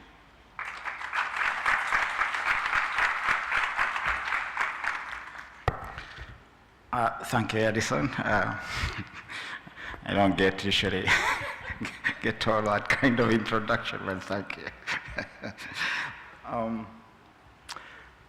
So I'm really delighted to be here. When Moffat reached out to me, he even proposed what I should come and talk. He did not leave me with any, he told me to come and talk about money. And first of all, I think I said, yes, I'll come and talk. First, I think I should clarify, I don't have much money myself, so I'll not be talking about money. I have none. But I think what we have been doing over the past, like Alison mentioned, is to bring support to African scientists and their institutions to really support their R&D work. And I think we've been successful in doing that.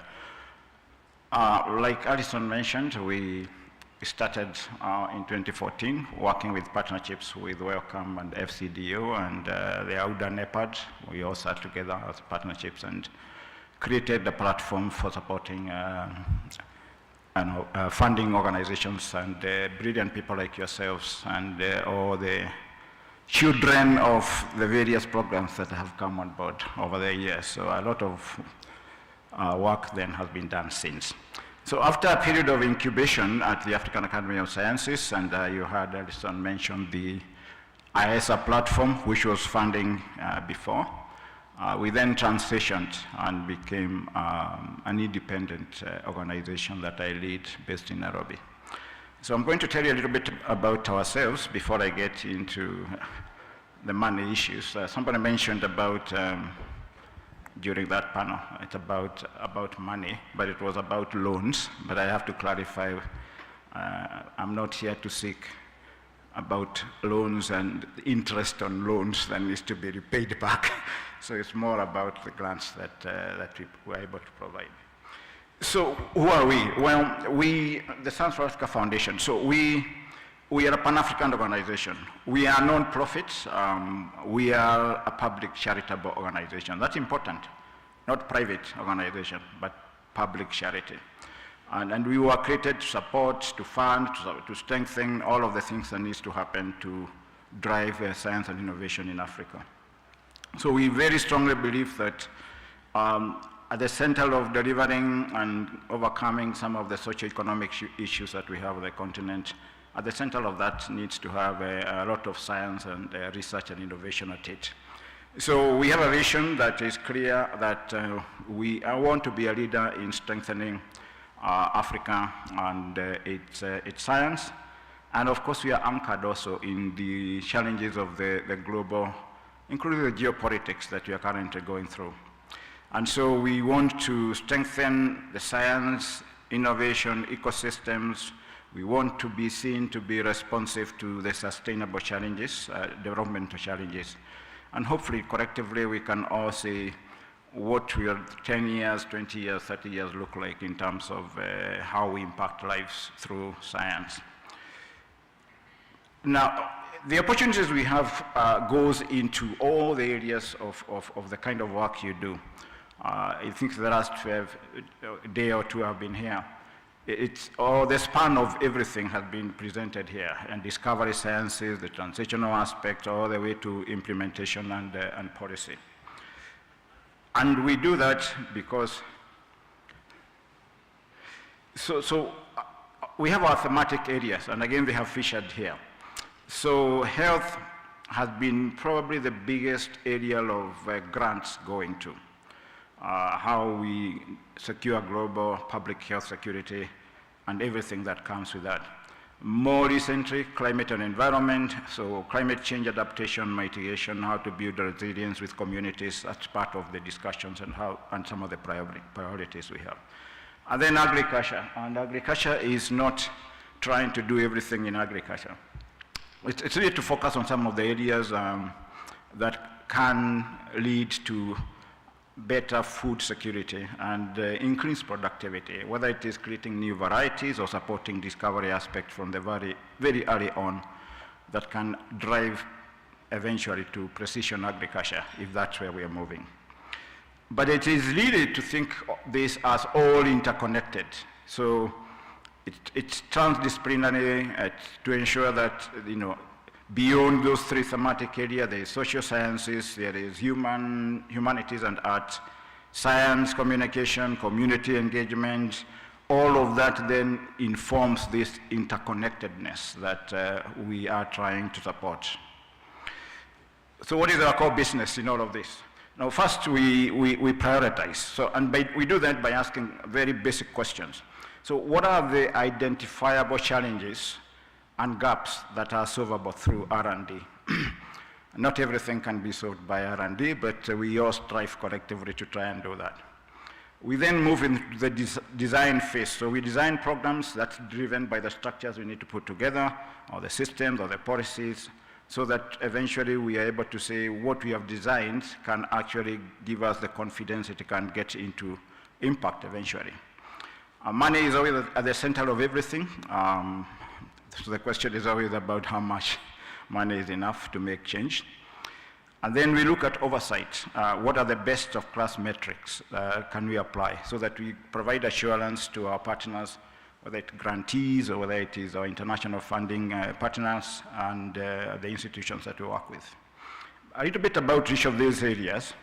So the convening, of course, is something that we all do together. We look at strategic insights, we look at building networks, which are the mutually beneficial partnerships that we need to put together. There are many actors, scientists like yourselves, institutions that you come from are actors, the private sector and industry. I don't know how successful you have been successful with that. We're just struggling a little bit, but I think we need to bring industry and the private sector into everything we do. The funders, the African governments, of course, and the communities are part of actors. And that is therefore helps us to ask that question, what kind of a design do we want to apply to build a program that we can roll out in a collective action? The second area is design. 3 key models we use. The hub and spoke model is what Alison made reference to as an example.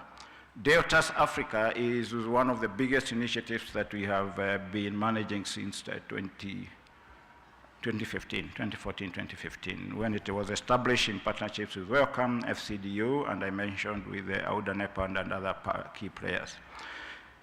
I think there are a lot we have learned about how to use a model like a hub and spoke model. The hub is the lead organization. The hub are the spokes, partners. Each of them must have a work package that is clearly defined. Nelson led one of them here in Uganda, Alison led one, and there are others, currently 14 across the continent for this consortia, and some of you may be already part of that. It's been successful because the hub has been able to successfully help to uplift some of the spoke. One of the things we want to avoid moving forward is money going always to those who has more money.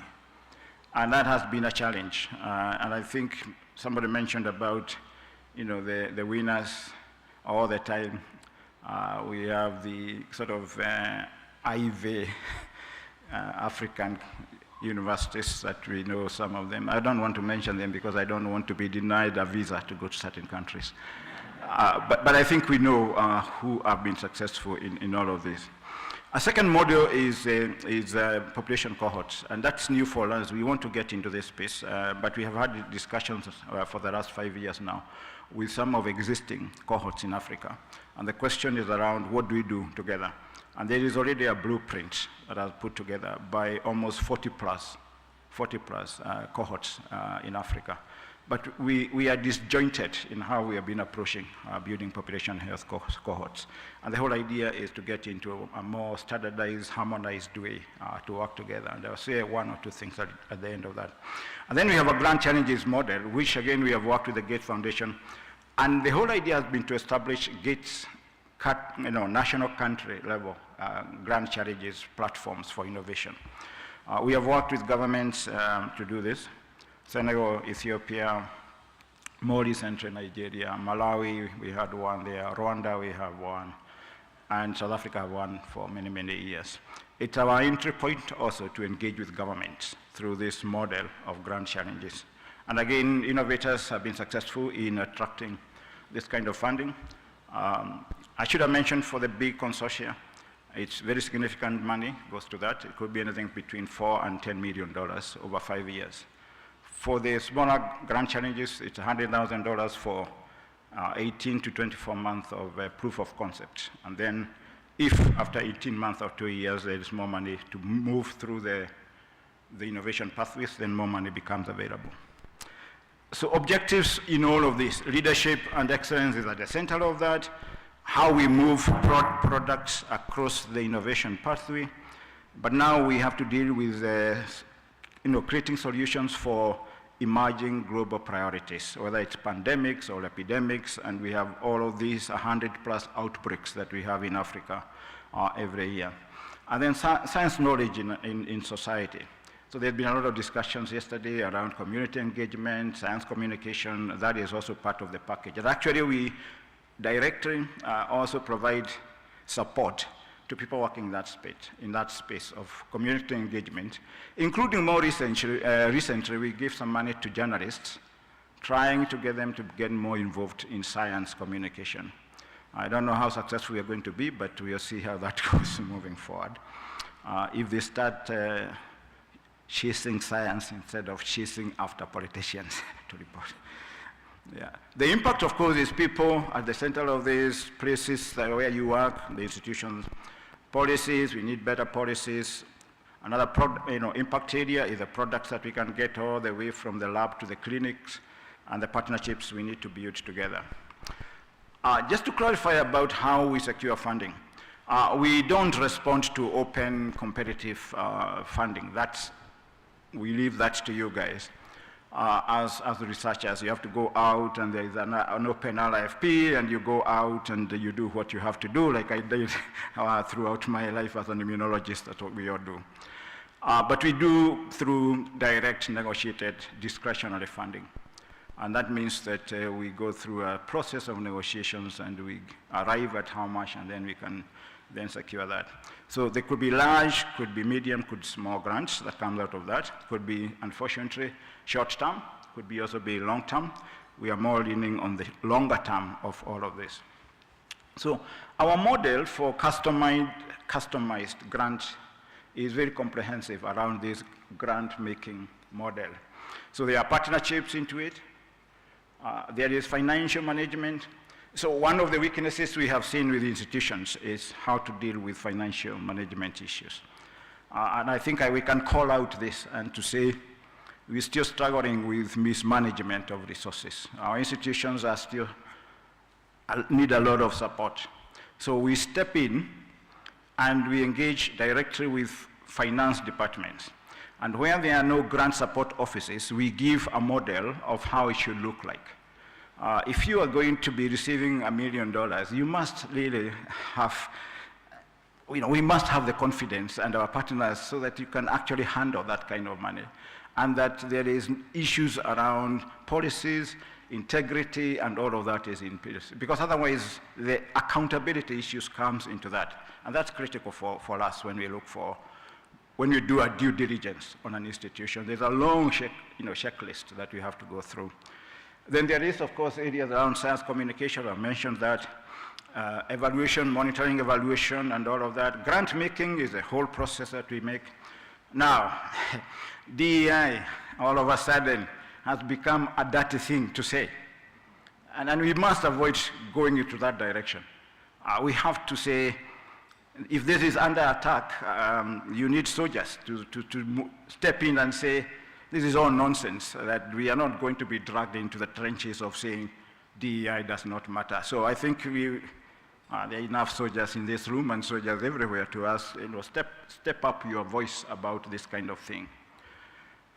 And so we make a value proposition that we can provide assurance to our funders, to you as grantees, to stakeholders. We have a very strong corporate governance. We have to lead by example, but we have learned where the weaknesses are in order to also help. I had a conversation about my good friends from Cameroon around how we should all approach creating new organizations, but what is the premise on which we would base those creating these? There has to be some sort of pragmatic, but also shifting the paradigm of how we do that so that corporate governance is at the center of everything that we put together.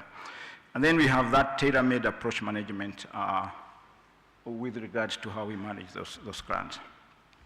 That's the whole cycle. I think I won't go through much of this because you know where it starts. We put out a request for proposals. There is an expert panels, and some of you have, I can see some of good men and women who have been part of our expert reviews have been sitting in them. Thank you very much, as always. I'm not looking at you, Pontiano, but award setup is always there, and then we go through this award management, and eventually we have to get a closeout. So one of the things I've been doing is, when it comes to closeout, I have been writing some letters to heads of international, African organizations. And some of it is good reading, but I also have not been very much welcome because we have reached where the positives are, but also where the weaknesses are. And I feel confident doing that because nobody is going to accuse me of being a colonialist, trying to dictate to anybody. So I'm very confident to tell a university leader that your university actually is a bit messy. There's some things for you to fix. It's things that are broken. So we've been confident in doing this because the whole idea is to uplift institutions and to position themselves so that eventually they can become more competitive when it comes to securing more funds internationally. But there are things we have learned, which I want to then share with you. Now, let's start with government. What have we learned? We have learned that we have a long way to go before we get our governments to really understand the connection between research, economics, politics, diplomacy, and we need to be bringing all this together. Otherwise, we are not going to move the needle if we don't do this. Now, if you look at this, there's a huge potential for us to get more money come from governments. As it is, what is green is the target, or what is the current, and that other, is it amber or was it yellow, whatever it is. We struggle as men with colors. But that is the target, which we should actually be exploring. And so you can see North Africa, if you keep, North Africa means all the countries where you can do a bit of mining that data on money. They're still out there, up there with South Africa, then West and East, but of course Central Africa is always at the bottom of this list. Hopefully that is not going to be always the case. But the target is, if you were to then put this in terms of GDP, so how much GDP did Africa produce in 2023? Again, the data from World Bank, IMF indicated it was something like $2.5 trillion. Now, there is all those proclamations that we have all been part of. 1% of GDP should be assigned to R&D, right? We are nowhere near that. But if you look at these figures, so currently, if you were to have a rough estimation of where we are across 54 countries, collectively, there could be $11 billion currently available. That depends on where you are. It depends on where in South Africa or North Africa or wherever you are. It could be 11.5 billion available. But that leaves a gap of 14 billion that should come from governments. And that would get us to $25 billion. If we were to secure that 1% of the 2.5 trillion of GDP for Africa, we would not be too worried about cancellation of grants from USAID or from whoever or from wherever, because there would be money that we can all run into and tap some money from, and will be always available as money that can really accelerate the kind of work we want to do. What is our small contribution to all of this? So in the last 9-10 years, we have been successful in fundraising more than $500 million. Where has it gone? It has gone to more than 567 principal investigators across the continent, 30 large consortium, and some of them now include deltas. There will be 7 new ones announced this year on pandemic sciences. There will be 3 new consortia on mental health. So 30 of those consortia that we will be supporting, they are training thousands of young people as fellows, masters, PhDs, all of that. And we receive these reports on an annual basis so we can actually see how all of this is being done. There are 40 countries with a footprint, and where you see the dark green, that's where most of the hubs are. But everybody else other than the white ones means that they are getting some money going into those countries.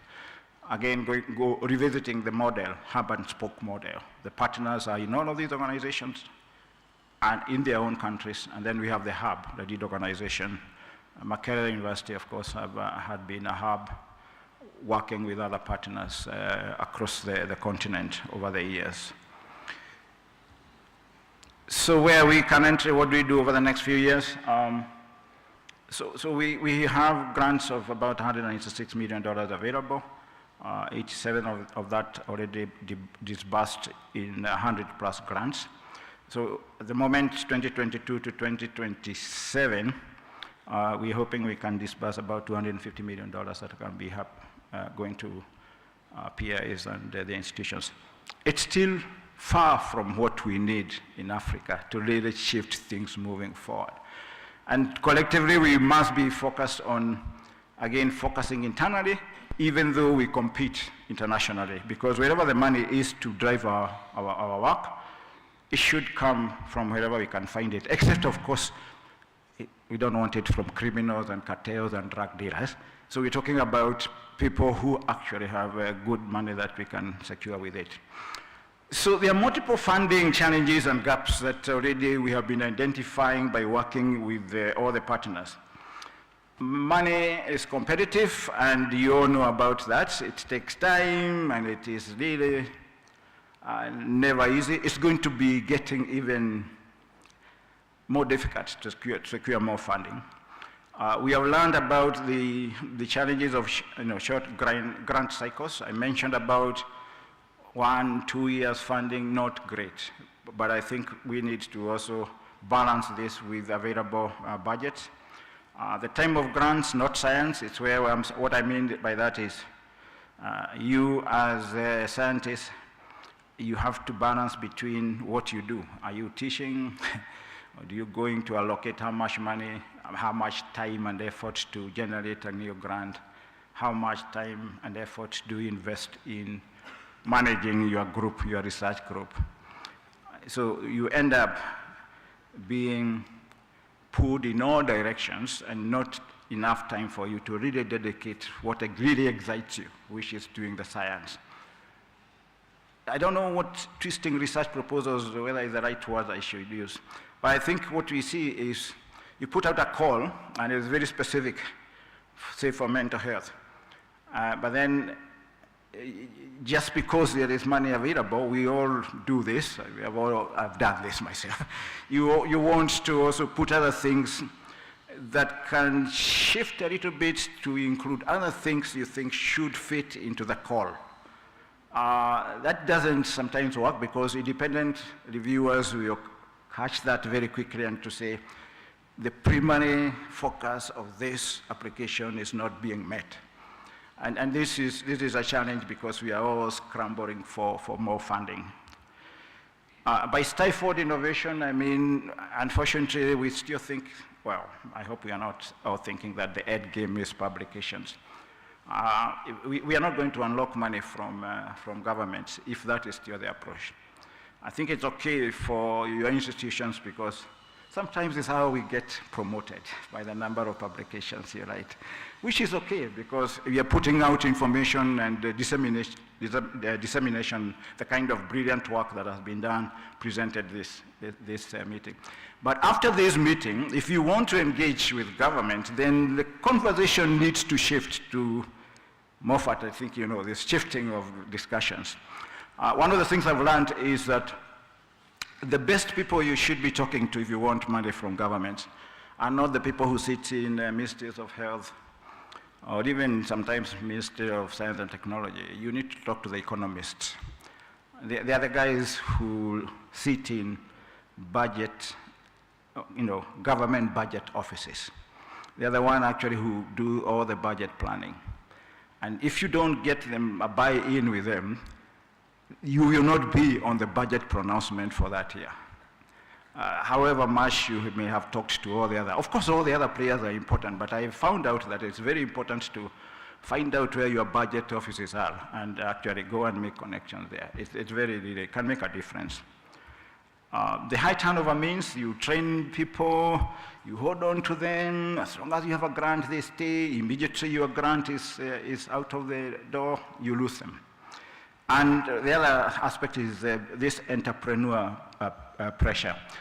Scientists, we are not supposed to be doing everything. You are managing administrators, you are dealing with procurement, you are going to the airport to try and get things out of where it has been put into some fridges and it has already expired sitting there before you have figured out how to pay for duty or customs, whatever it is. That's not the work of us as scientists. But we are being driven to operate as if we are managing an enterprise. And I think this has been, unfortunately, part of the things we have found in Africa. So, what can we do collectively, globally? For us as Science for Africa Foundation, we actually attend and are a member of many funding groups globally. So there's one called Essence, there's one called the Head of International Research Organizations. We have conversations together. So there are some things we challenge each other how to do this. So what we could do together as funders is we can look at how leadership can drive reforms in grant making without getting too many details about this. We want to talk about encouraging more ambitious, creative research. High risk, of course, high returns if you get into creative research. No strings attached grants. Oh, there are always strings here and there, but I think that's another area to explore. Invest more in institutions, financial support for labs, build science leaders, that's what we have been doing. We talk about moving away from short term. I think for us, we are very committed to that. And where we do these negotiations for discretionary funding for us, this is always on the table, that we want to secure long-term funding so that there is continuity. I think it's ridiculous to give you a grant and then we tell you that your PhD student must graduate in 3 or 4 years. And this is Africa. We know how things work. And so these are conversations that we've been trying to put in the table all the time. So incentive, riskier, long-term funding is key. Government funding, I've mentioned about that. The stronger proposition. Now, I think that you as researchers need to come out and your voice is raised more than it has been in the past. Given all the geopolitics, I think your voice matters, and I think whether it is through whoever it is, whatever the audience, that you get an opportunity, that science is critical, research could drive economies in Africa, we need more funding, whatever advocacy work that we need to do, you as scientists, I think, could drive this better than we have been doing. I'm not proposing that you go and create unions and you have placards waving them down the streets of Kampala towards the treasury. But I think it's important for us to think about how we could do this. And of course, we will continue to invest in ecosystem-wide as we move forward. Now, finally, just to say, we believe strongly that good governance, good science comes from anywhere. So we feel we have a moral imperative to try and fill those structural gaps to support it. Those 40 countries that we are currently have institutions receiving our grants include some countries that our international funders have never sent a single dollar to them.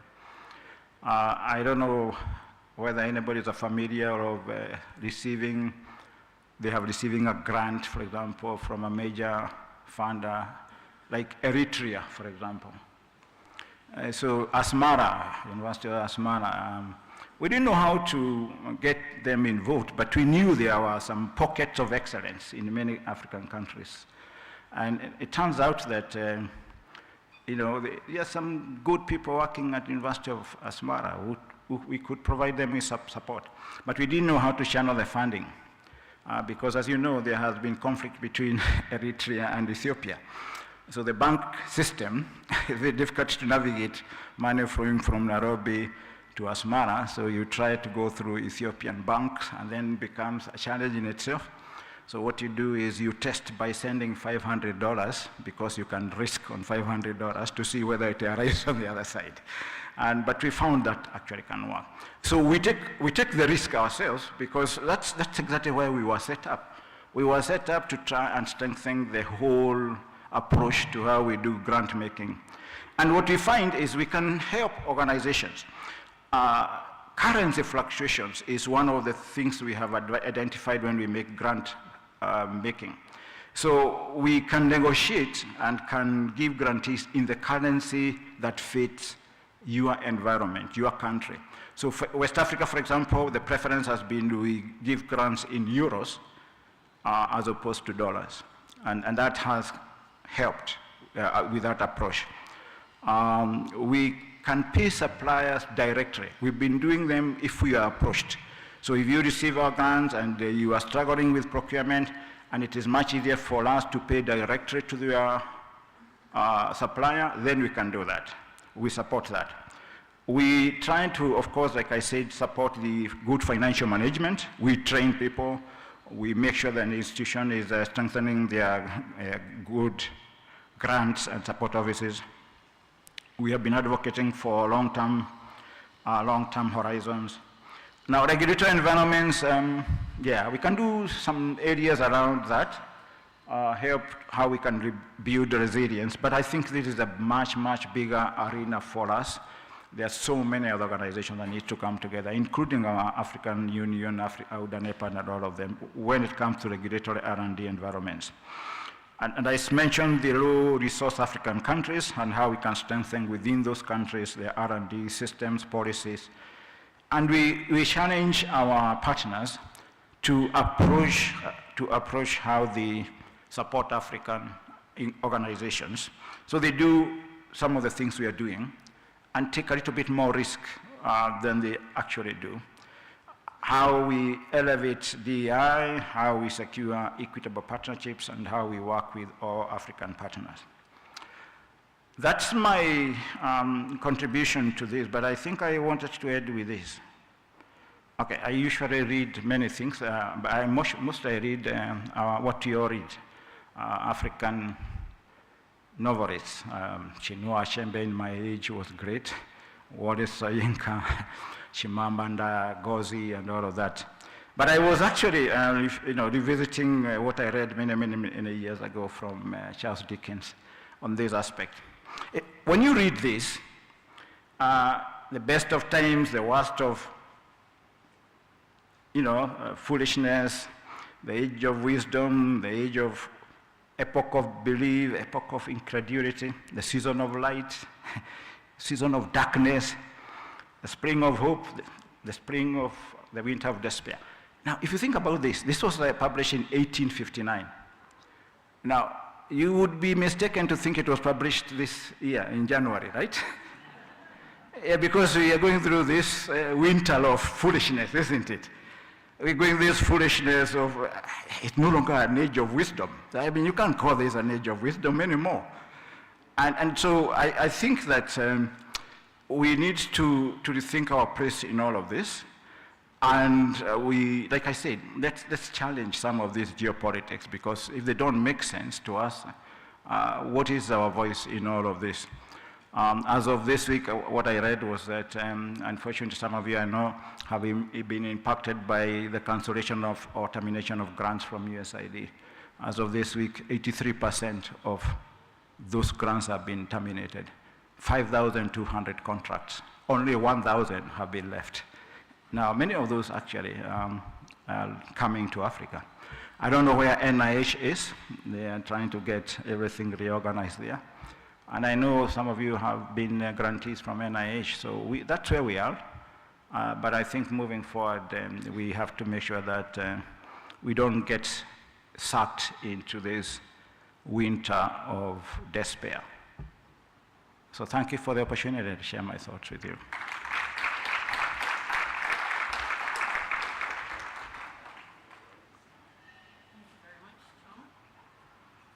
I don't know if you're going to sit. It depends whether they give us a moment or two for questions. Yes? A couple of questions. Come back here. So while people are thinking about it, a very emotional end point there, and for wickedness to thrive, it only requires good people to keep quiet. So let's try to do our best. But I had a less overarching question, which was, do you think that the African Ivy League institutions are in a position where you can afford to,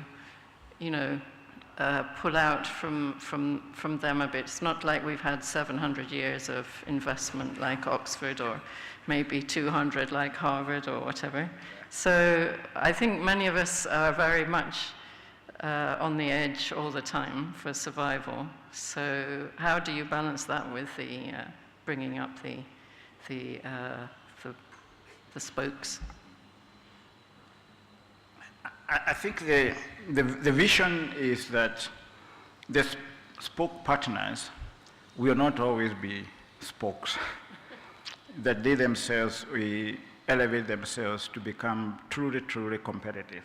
But I think there is a period of investment and guidance and hard-holding that needs to happen, which is, I think, what we try to do. But I think the hub, if you, as the hub leader, or someone Campbell is there, or Moffat, I think our role is to make sure that these partners themselves are gaining from what the hub has gained over the years. But I agree with you. Not 700 years, 7 years would be great. Yeah. But actually, I should use this opportunity to say that there are universities that actually have really established themselves in partnerships that you have, like here, UVRI, MRC. University of Makerere has become, so I think I should be more clarity with this. So this year, in the next few weeks, so Makerere will receive 2 grants from us. One grant, which will be between $4 and $5 million, is for a new consortia that is going to be focused on clinical trials and clinical research, and they focus on pandemic and epidemic pathogens. That would be great, I believe, having another consortia led by Makerere University. But I won't say by who, so there's no contract signed yet. The other is, I think, as of last week, there is somebody who I believe is in this audience who will receive a grant to start putting together a cohort that is going to be focused on genetic associations of infertility. I think we know reproductive challenges in Africa there, infertility, and we don't know why some of that infertility, whether it's being driven by genetic associations. So this is a cohort that is going to be established, bringing together about 12,000 participants, infantile couples, and looking at that. And so there'll be 3 lead sites, and one of them will be Makerere. So I'm in the right place at this time, attending here. Yeah.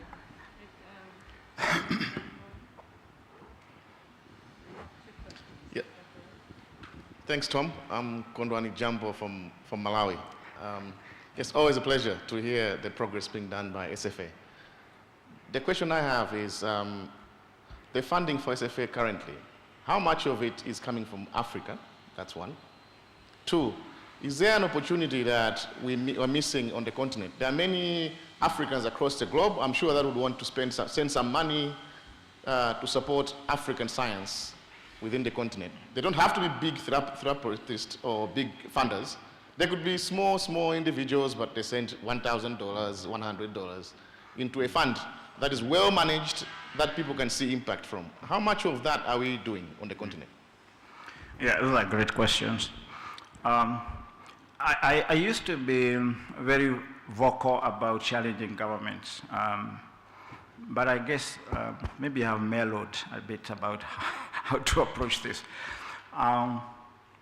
What we don't do very well is to actually capture the contribution of government, because we only look at it as direct consumables into a research project, which I think is not the full story. The full story is you are an employee of a university, there is a salary, there is space, and actually you can calculate space. You know, in the people who sell apartments, or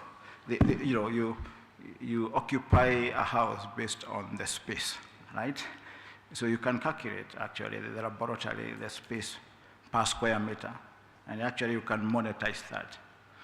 And we don't do that.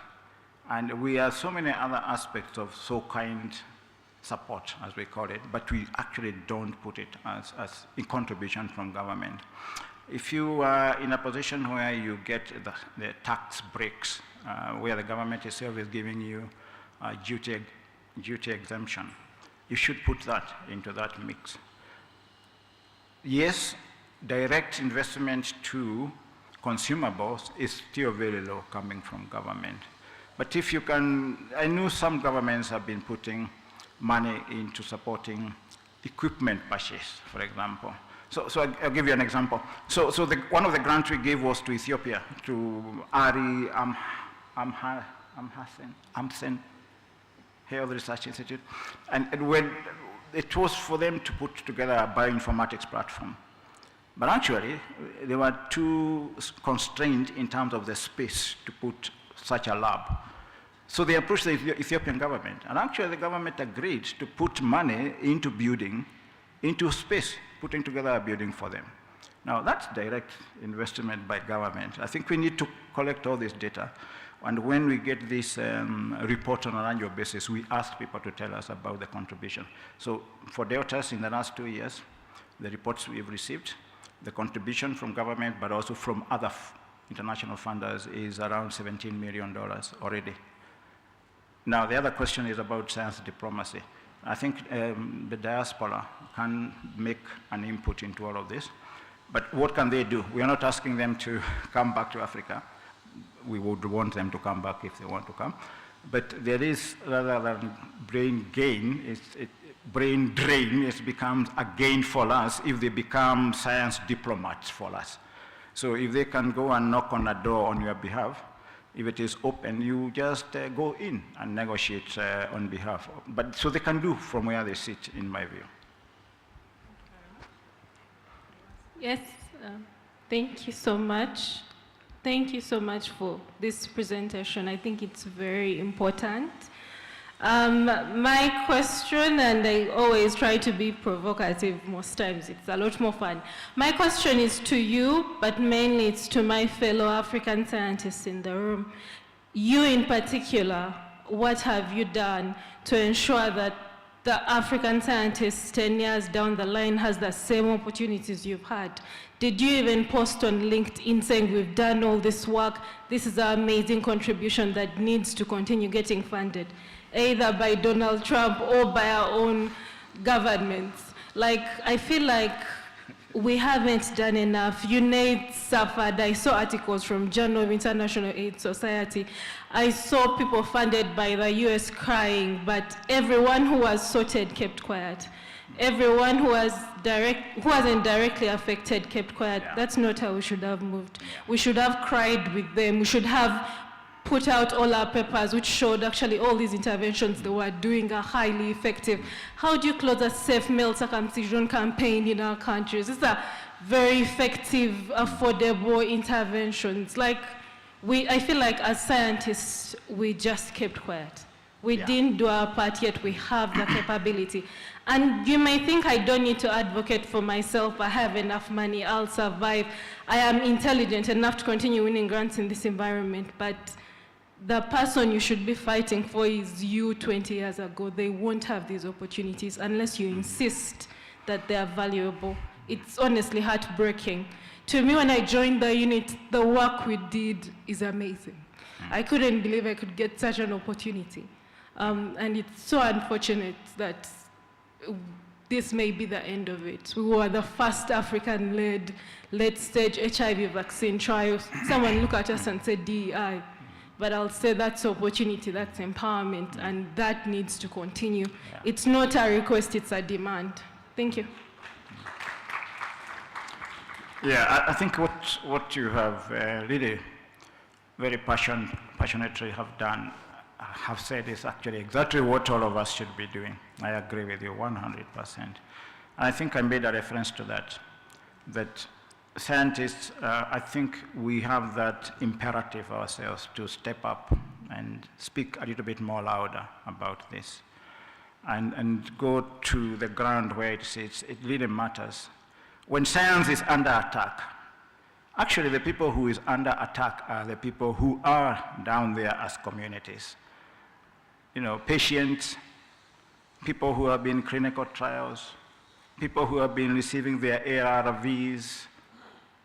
That's where it is. It's not even about the science, actually down there with the communities. And I think there is a way these stories need to, I agree with you. And I was just having this discussion with Nelson just out there about this same thing. He was alerting me to a paper written by, I think, Catherine Chiabotunji at APHRC. Our annual letter, which I issue every year, have done a lot of geopolitics there, and just raising that question about how do we make sure there is continuity in all of that.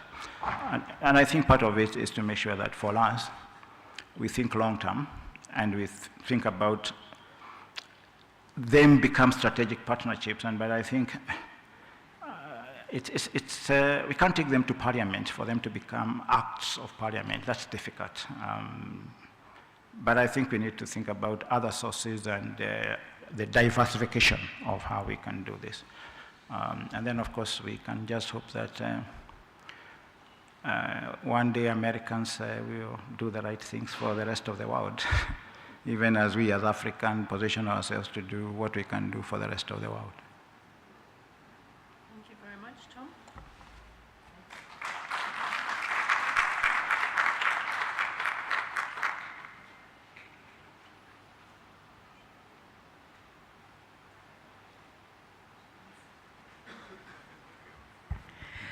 Thank you very much again for that talk. That was very important. It's a very important discussion to think about how, particularly in this climate, we can think about financing the work that we all need to do in the communities with which we're working. Now, unfortunately, this is the last session of the day. It's my honor to open it, but as I say, it's the last session of the day. We'll be having a panel discussion leveraging artificial intelligence for biomedical research in Africa, which is going to be chaired by Dr. Daudi Jingo. So may I request, please, that the panelists join us. Unfortunately, one of our panelists has been unable to come, but we're very grateful to Alex Mutebe, who has stepped in and who will be joining the panel.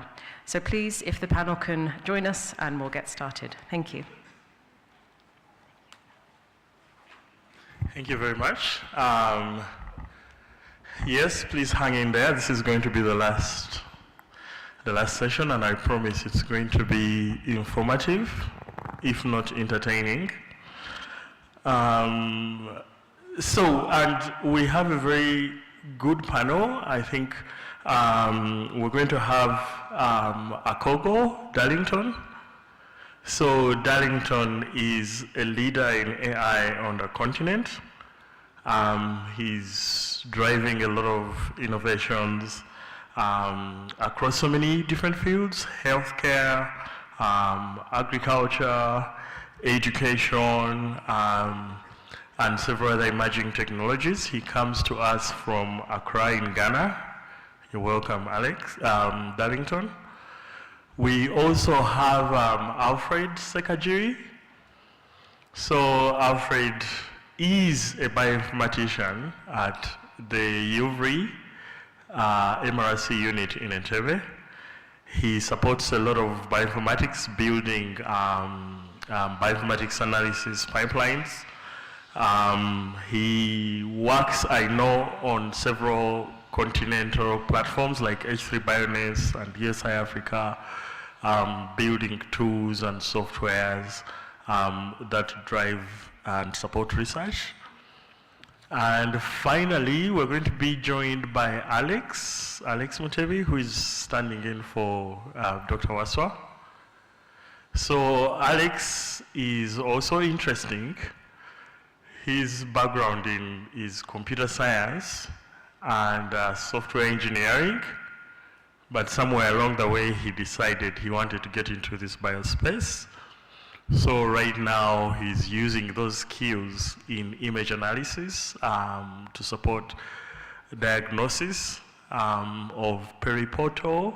Alex, you diagnosed periportal fibrosis. Can you imagine that? So, and I'll be leading this panel. Myself, Daudi Jingo. I lead the Africa Center of Excellence in Bioinformatics and Data Intensive Sciences, but I'm also faculty in the Department of Computer Science at Makerere University. So, I don't know, should I join you guys? I think I should.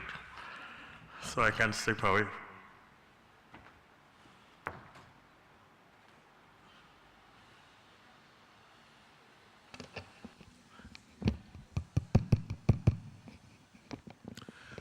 All right, maybe I should start with Alex since he's seated right next to me.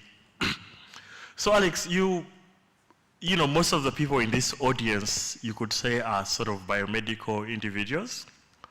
And in that sense, you are an odd man out because you are undergrad and most of your masters were in computer science and software engineering. And now you're having to deal with us. So maybe one or two questions. One,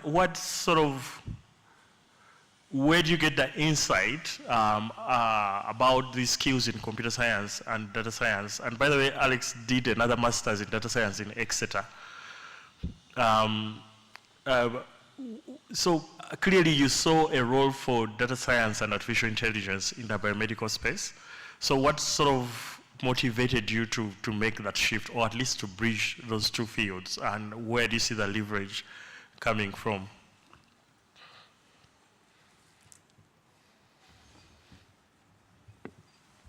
Here.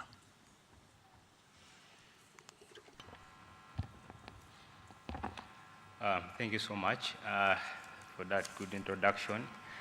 I'll be very brief, and basically the motivation I get to sort of kind of leverage AI comes from one, my background and the training, coming from a computing background where I've worked with vast data sets, and I've come to understand that, especially like where I'm working as data management staff, we've built a lot of capacity, and there's a lot of data that is getting underutilized, and knowing that actually AI has the potential to actually harness these data and come up with solutions that 10 years back we couldn't imagine.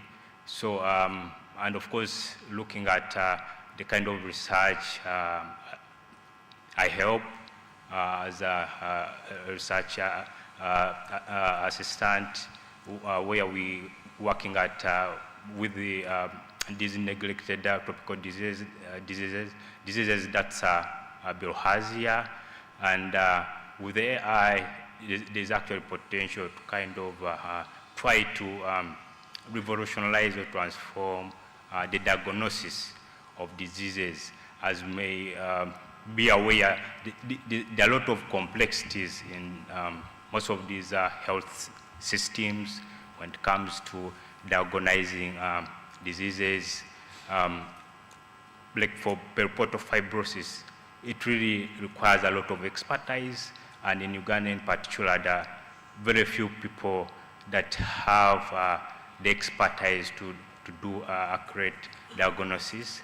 And being a scholar of AI, and knowing that actually AI has the potential to analyze most of these complexities in images, in medical data, to come up with the more accurate solutions that actually can compete or even go beyond human experts.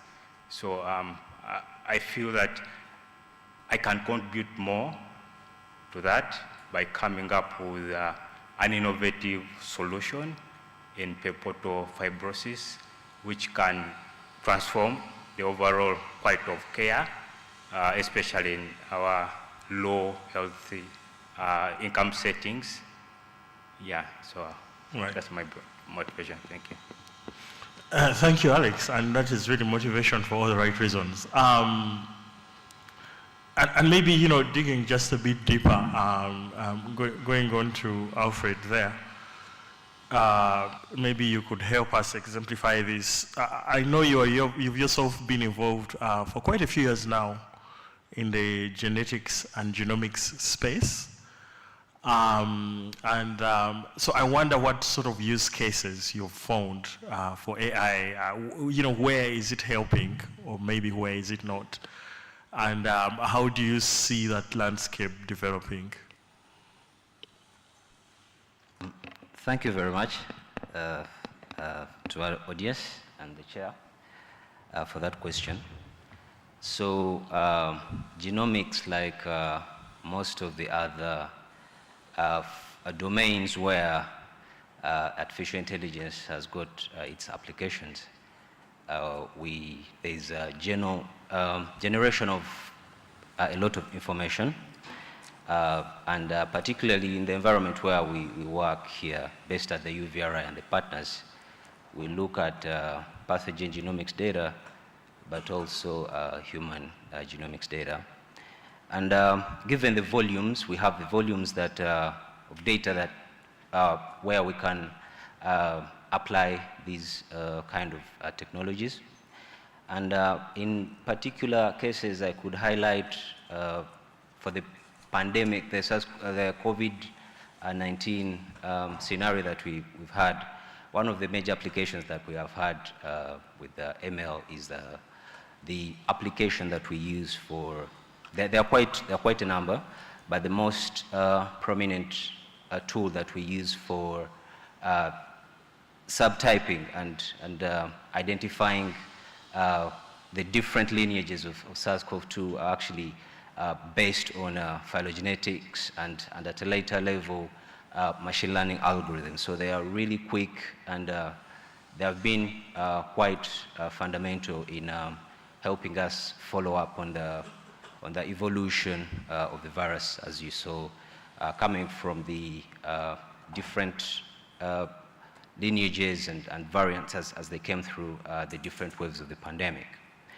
And on the side of human genetics, there are quite a number of studies, as we have seen during the presentations, through the NCD theme and the like, where we have application of machine learning and generally artificial intelligence methods to identify genetic predispositions to disease in different environments across Africa, and also other populations, mainly of Africa ancestry and other ancestry. So there's pretty much that is being done around the genomics to the extent of identifying drug resistance mutations, for example, antimicrobial resistance, uncovering it and looking at changes that these mutations that we see in proteins and how those kind of affect how the different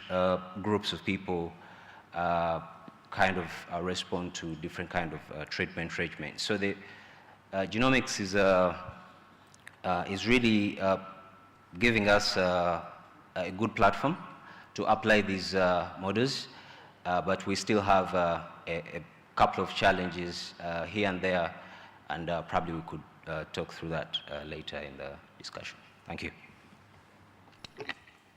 Yes, thank you, Secretary. So I think you paint a very interesting picture of trying to bring these tools to bear on biomedical research of this nature. And if I hear you right, you're saying there are so many, in some of these instances, you have so many variables, so many things changing at the same time, and that AI tools have a very strong role to play in keeping track of all these changes and digging out patterns and being able to provide insights. So I wonder what then you think might be some of the things we need to do to enhance that space, or to enhance maybe our skills or our platforms to really be able to do this much more effectively. Thank you, Chair. So there are a couple of things that we need to do. And I think I would first of all come to the looking at the genomics data and the size of the data that we generate, and also the sensitivity of these data. First of all, there are a couple of things that we need to look at. One of them being the computational infrastructure, for example, that we need not only for the storage of these data, but also the analysis, the computation that we need to analyze this data and make sense out of them.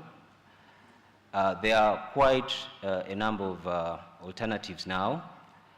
We have compute that we have on on-premise and maybe shared at research institutions and universities and the like. But now there's also the issue of legislation, because most of the legislation that is available, most especially in resource-limited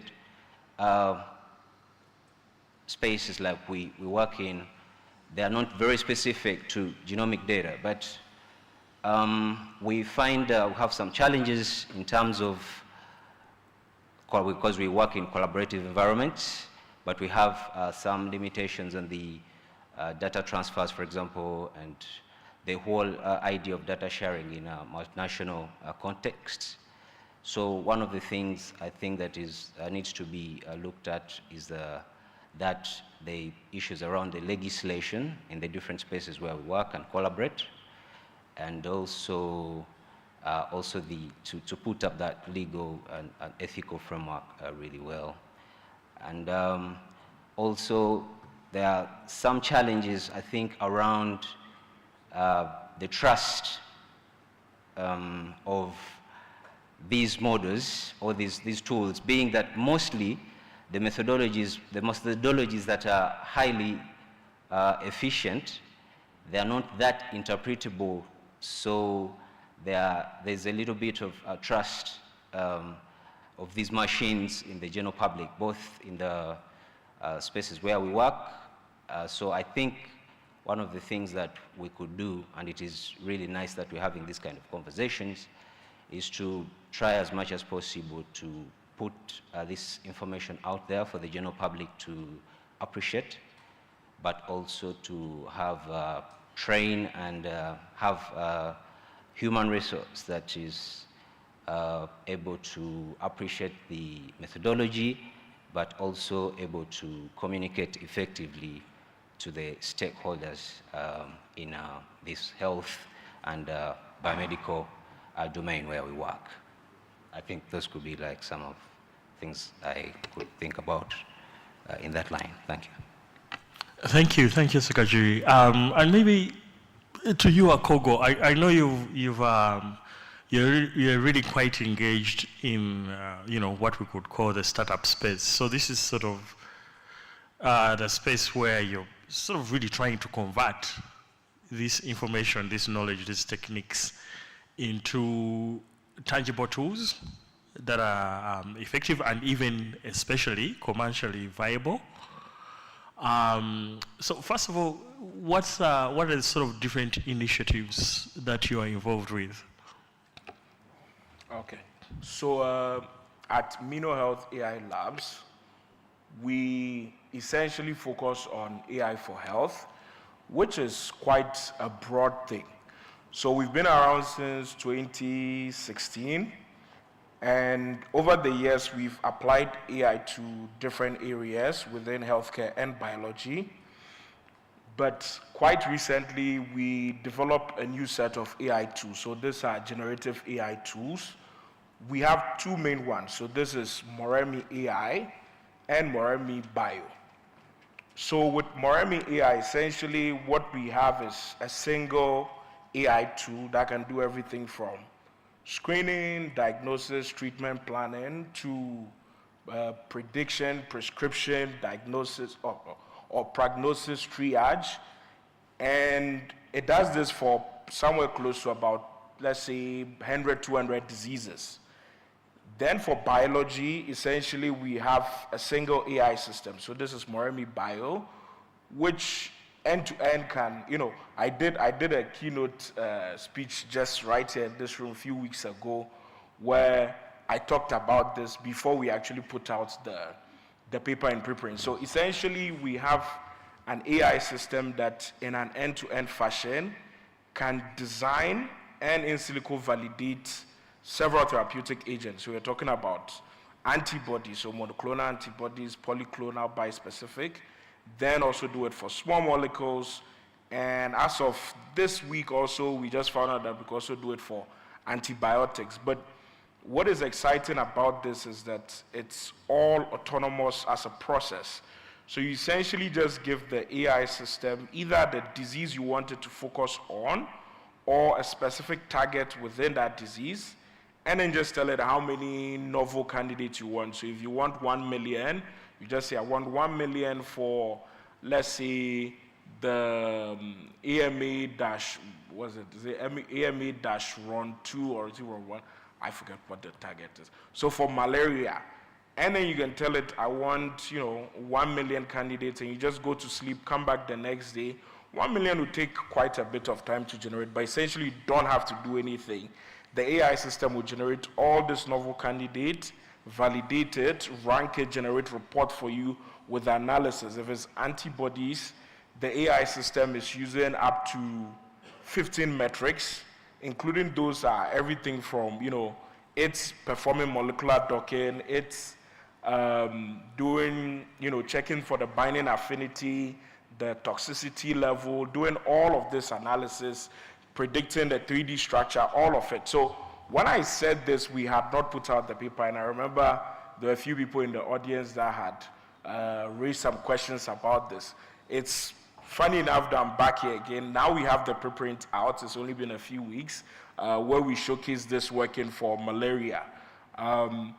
So this is arguably the most general purpose AI system in healthcare and biology, because to have a single AI system that does all of this stuff, and we built this primarily right here in Africa.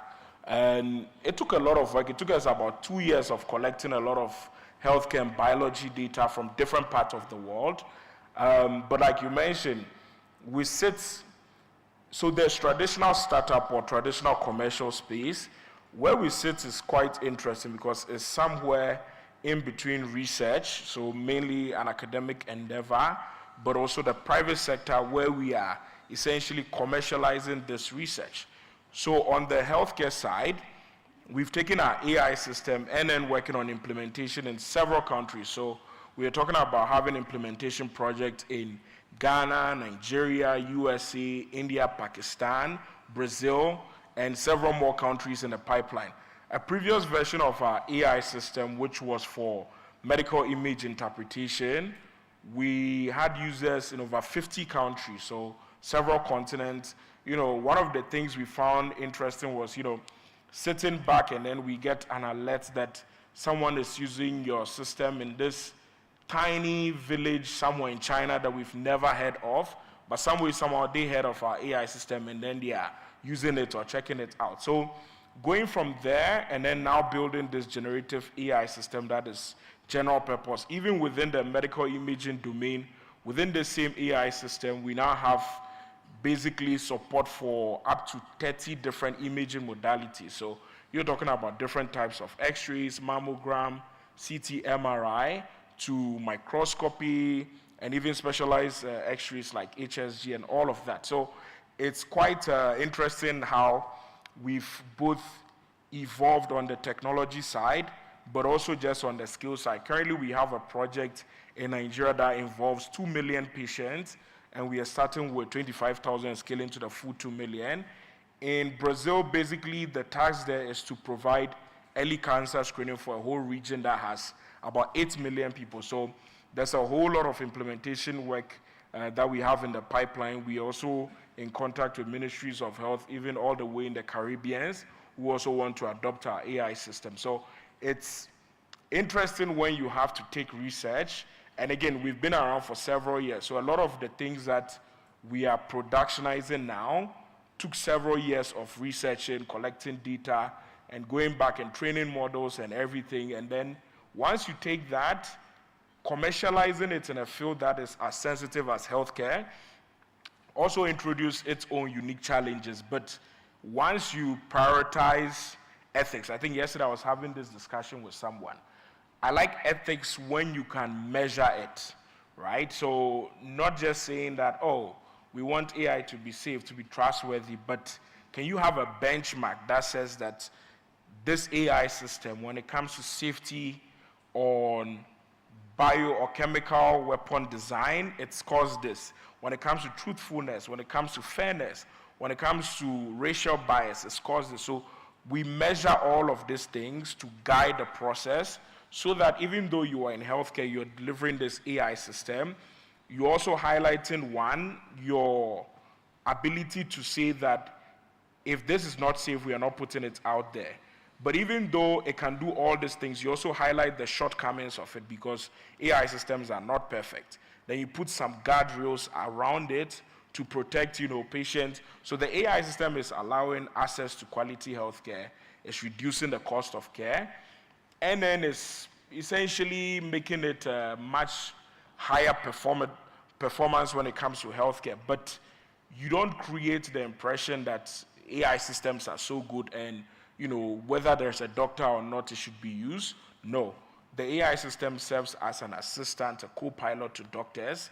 It does some part of the work, but then you have doctors coming to have that supervisory role. So it's playing that nice balance between you taking research, commercializing it, you also still implementing ethics into the process so that it's not just theoretical. You're actually implementing and measuring this to ensure safety. So we get to see the benefits of AI in the real world. You get to also do this on a commercial level, but also prioritize safety too as well. Yeah. Thank you, Okogo. I mean, that's very, very interesting, to say the least. It looks like you're involved in a whole plethora of work in terms of both the applications, but also the reach. I mean, these are multiple countries. If I was in Uganda, I would say Muchikola Muchalek. So how exactly do you pull this off? How are you organized, so to speak, both on the AI side, but then also on, like you said, the implementation side? I mean, we run research projects here. Usually you have maybe 100 people involved. And it can be quite a challenge. So if, like in Nigeria, we're running one where you have, more than 1 million patients involved, how does that even work? How are you organized? So that's a really good question. There's different things that goes into this. On one hand, our team is quite sizable. We're about 25 people. That's one thing about me. I don't like big teams. So the interesting thing I realized about big teams is that when you start with a small number of people, right, the productivity or the contribution of each person to the total output is very high.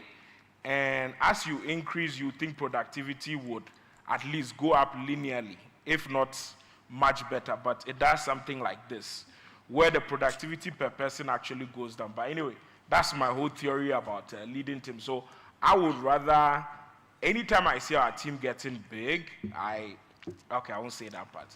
It doesn't sound nice when I say it, but yeah, I would rather have a small team of, quote unquote, I apologize for this word, but we call it cracked. So a group of cracked people who put in crazy hours, or in the engineering world, sometimes refer to them as 10x engineers, right? So I have people that have been sleeping in the lab for 2 months straight. They haven't gone home because all they are doing is writing code and building AI models. Anything else is a distraction for them. They are not interested. I would rather prefer to work with a few people like that because with those small teams, you can do incredible things. Now, when it comes to the usage on the other side, right? In all of human history, technology, especially, let's say, digital technology, right, is the one thing that is highly, highly scalable with minimal cost involved in the scalability. What I mean with this is, in healthcare, if let's say you build a hospital, and then for some reason your hospital provides quality care, and then everyone in Uganda, what's the population of Uganda? 47? 47. Thereabouts, 47 maybe. million. Yes. Right? So imagine 47 million, 50% of that, right? 23, yes, like 23.5, right? 23.5 million. Imagine that scale. No, that number is way off. It's, what is it? It's 20, it's 23.5, yeah, 23.5, yes. So imagine 23.5 million people all of a sudden wanted to use your hospital. Before you even get anywhere close to that, the quality of care is going to decline like dramatically. You'll be overwhelmed and everything starts to shut down and you wouldn't be able to provide that care. The thing about digital solutions, especially when they are in software form, is that they scale drastically with minimal cost. You can have a platform that you started with just 10 users and it went viral, and overnight you can onboard 10 million, 100 million users. The only thing you need to do is increase your computational cost. What this means is that we put in a lot of work, we set up the system. When you have 2 million people, there's a lot of cost involved on the cloud side, but that's the only thing that is different. So you don't have to physically actually do anything as you're dealing with a larger population. You just have to make sure that you've built a system that is scalable. But the other interesting thing that happens with digital solution is that the cost actually comes down as usage goes up. So what I mean by this is almost every industry, cost of product like food, prices of food don't go down, they always go up every year. But in technology, if you look at your laptop, right, what is happening every year is that you are getting more power so there's something we call Moore's law. Essentially, you are getting 2 times the power at half the cost. What that means is that if you take any field and you put it on this sort of paradigm, you get the same effect. How much do we charge for medical image interpretation?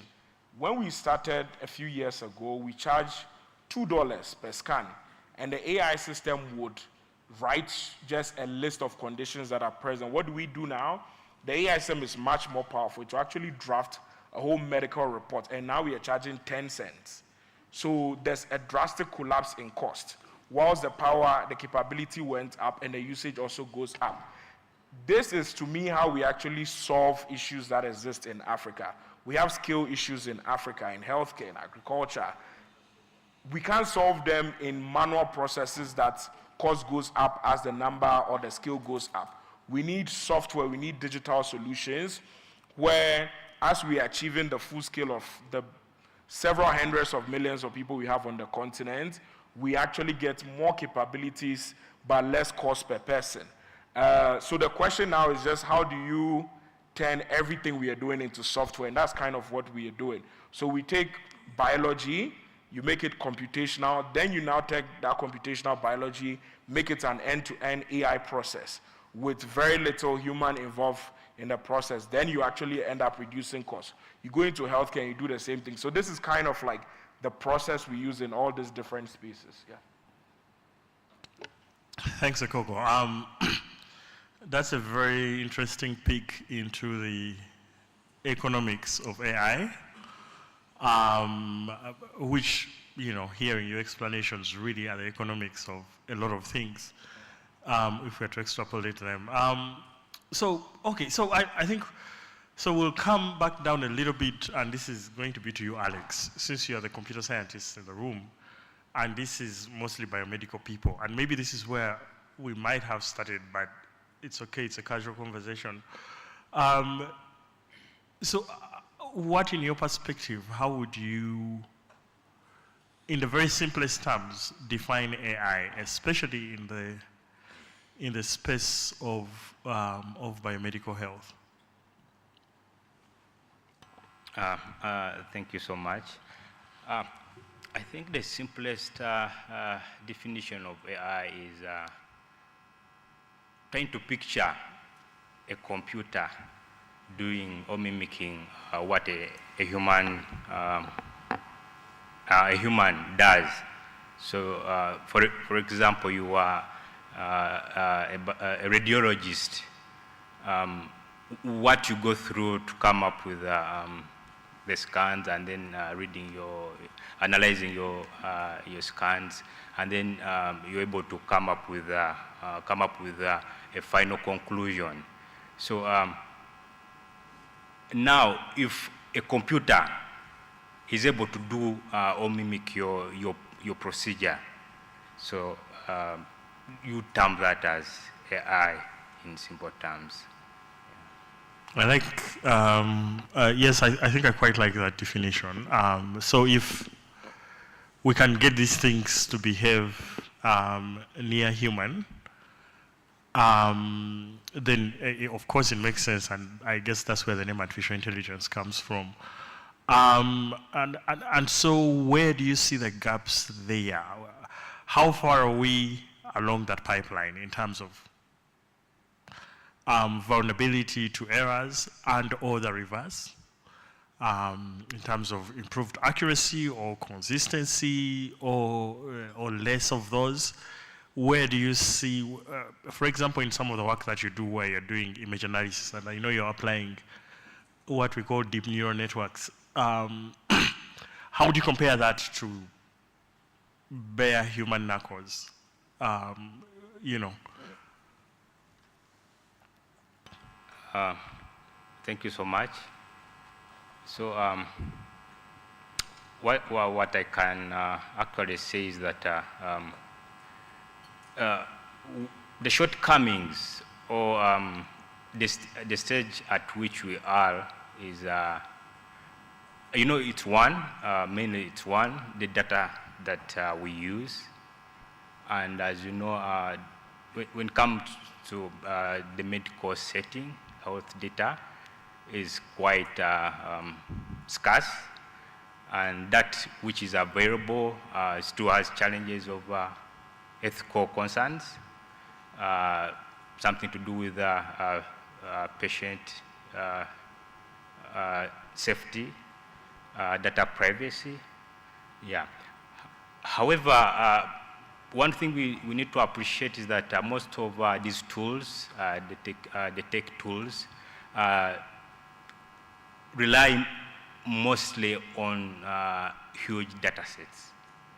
And like I've mentioned, these data sets are not so common or readily available.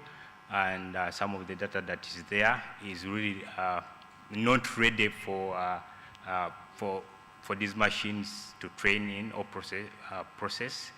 However, like for the Medical Research Council where I currently work, there's been approaches to build capacity in generating and actually storage of these data sets. So there's capacity in trying to expand on these data sets, and what I can see in the future is that with the readily available data sets and clean, and then also when these ethical concerns have been addressed, because it's one of the hugest, the challenges in using these using AI, but good enough. For example, in the research setting where I have quite a good experience, most of the participants or the people we gather these data from, we make sure that we've obtained the relevant consents as well as the ethical approvals from the various regulatory bodies. So, so in a nutshell, I would say that we are not very far away from realizing the use of AI and maybe try to supplement the traditional models, the statistical models that we currently use. So yeah, so AI is not here to replace, but however to just sort of add more efficiency, more efficient in terms of time, in terms of accuracy. Yeah, but all that will depend on how we grow our data sets. Yeah, thank you. Thank you. Thank you, Muchevi. And I think we have a few minutes left, maybe 10 minutes or so, and I think it's a good time to kind of like have the audience engaged also in this. You know, to the audience, I think you've heard these guys say whatever they said about AI, and I'm sure you have some questions, comments, or points of interest. I think we're opening it up now. So we'll start with, who is helping with the mic? Okay. Since it's closer there, we'll start with her, and then we'll move over here on the left, and then we'll come over to you as well. Yes, please go ahead. Hi, thank you very much for the excellent presentation. I'm Nita from Durban in South Africa. So my question is actually to Darlington. The two things, I like the issue around ethics. So my question is, what are some of the indicators you would like us to measure regarding the implementation of ethics in AI, so that we can consider that way forward? And the second question is, I liked the way you described the AI in the countries you work in. Have you considered mapping this AI work within the countries and then taking that further in the continent of either East Africa or Sub-Saharan Africa and collaborating with other groups in Africa on implementing some of the systems, processes you have? And the last compliment I want to give you is I loved your analogy about staffing, management, and productivity. I think that was excellent. Thank you.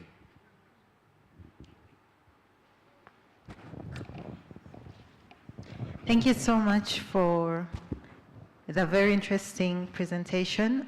I think AI is one of the topics that people shy away from, especially in the research landscape.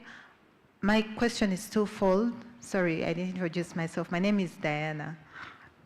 So one, you talked about in the description of AI that AI is using computers to do 100 times more the work that it would take a human team.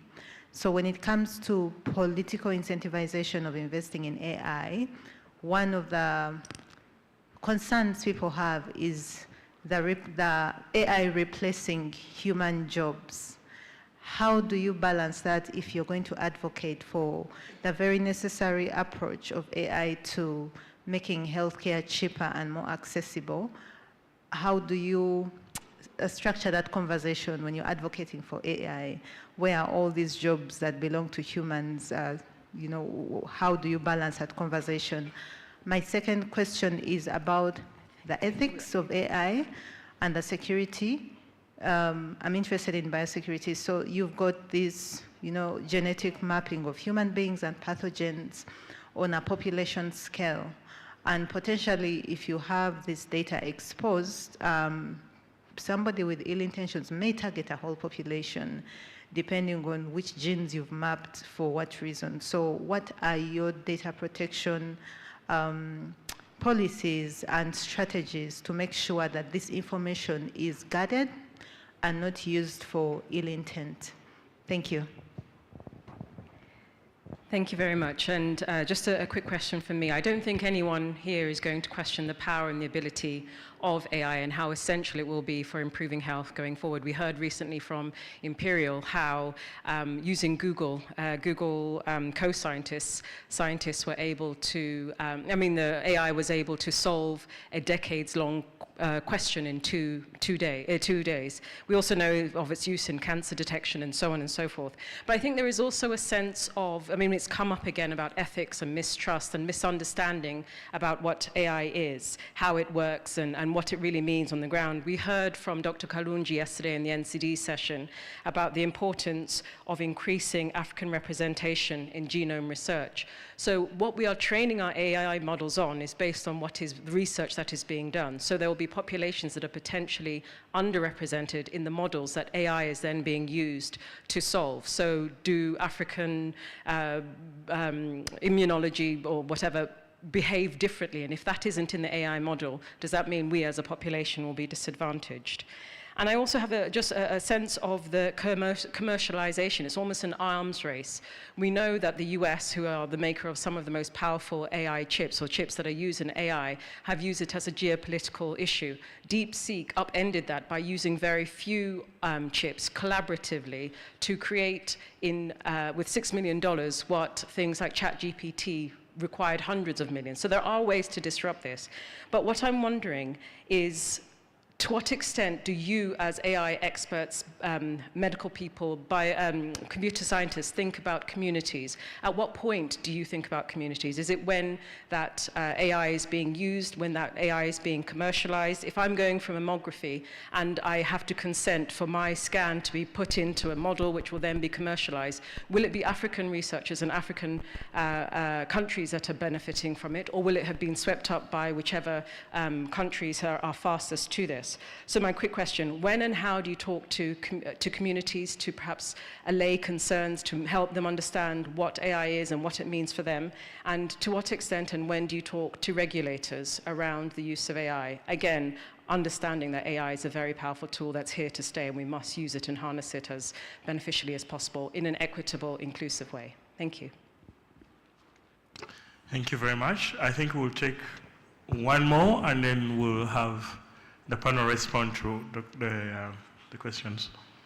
Thank you. So I'm Doris from MRC, and I just have a quick question. What role exactly does AI play in improving public health responses to infectious diseases outbreaks, especially in Africa? And is it possible to deploy AI in rapid emergency situations? And have you thought about involving AI into epidemiological studies, especially when we do the real things in the field, like trying to identify ticks and mosquitoes, trying to group them? So is there a way that we can get AI assist us on the tasks? Thanks. Wow, those are all very interesting questions. So my panel, you are on the spot. I'm sorry. And I think we'll make our way down the line. We'll start with you, Akoko. I think the first couple of questions went to you. And feel free to answer any of the others, as will Sekajiri and Mutebi. Okay. Those were a lot of questions. Maybe we should have taken them, but I tried to write as much as I could. So there was a question on indicators to measure. So there are, when it comes to certain things, like if you ask AI labs or just anyone, what sort of principles do you abide by? And they say, you know, we believe AI should be safe, should be trustworthy, should be fair, it should be diverse. My problem with those statements is that there's no one on this planet that would disagree with any of that. Like, I've never heard anyone say, no, I want my AI to not be trustworthy. So it's not good enough to just say those things. They become catchphrases. But there are ways of measuring those same things. So it was, I think in 2020, there's a UN group that we have, which is called the Global Initiative on AI for Health. We've been running it for some years now. We did quite a number of work of actually converting some of these things into benchmarks. In 2020, there was one that my team and I came up with. We call it precision evaluation.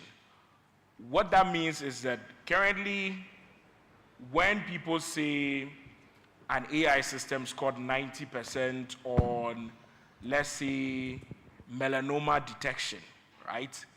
The question is 90% on who exactly, right? If you separate that data between, let's say, Caucasians versus Africans, is it still 90-90 on either side? Or does the performance sort of stick to 98 on the Caucasian side, then drastically drops all the way to like 30% on the African side? Because this is actually a realistic issue that happens with people who work in skin condition detection, because a lot of their data is heavily skewed towards one side. And then this might also apply in fields like genomics and all of that. So precision evaluation is a benchmark that essentially measures the performance of AI system across different demographics. So it's looking at ethnicity, it's looking at the country of origin, it's looking at the age distribution, it's looking at gender distribution, and then seeing the performance of the AI system across. So that's one way of going about this. Now, there are also benchmarks. So there's a fairness benchmark. I was retrieving it. We put out a technical report on our new AI system, so the Moremi AI, which is on our blog, where we use a bunch of these benchmarks. So I'll just maybe mention, oh goodness, I just lost track of it. Yeah, I'm just going to mention a couple of these benchmarks that I believe will be useful to this. So you have the bull data set, you have the truthful QA data set. For the bull data set, it's actually evaluating the fairness of AI system across, different demographics. So for example, it sees how the AI system behaves when you give it a different context with someone that is a Jew, Christian, or Muslim, Hinduist, Buddhist. Then it goes into political side. So are they left wing, right wing, communism? Then it goes into, race and all of that. So it's measuring whether your AI system behaves essentially the same when you switch the ethnicity, the religion of the person. These are concrete ways of actually measuring whether AI systems are in fact fair and free of bias. And then for the safety, there's also a benchmark called WMDP. So this is weapons of mass destruction. Our AI system, when we realized that it could design therapeutic agents and everything, for the risk assessment, we flipped it around and tried to see if it could design toxic agents, which it could do very well. We got it to, in the in silico process, to be able to design much more toxic substances than VXNF gas. So it could design chemical weapons that are essentially odorless, colorless, and take a shorter period to cause extreme damage. There's the other thing. So you do those kind of risk assessments and you have to publish the data. You have to be honest that, okay, what we develop is dual use. It can do a lot of good, but it can also do a lot of damage. So then you actually put in the guardrails. So those are some of the things that I'll say on indicators. I'll just briefly maybe comment on it so that I'll pass it on to my fellow panelists. With the mapping of reach, we've been doing that, and we do collaborate with different groups. So for example, in Nigeria, we're working with a local organization in Nigeria to be able to do this implementation. We also form referral partnerships. So we have partners in India, Pakistan that actually already work within the health ecosystem there, so we don't have to now go learn everything there is to learn about the space. We just go through them to do those deployments.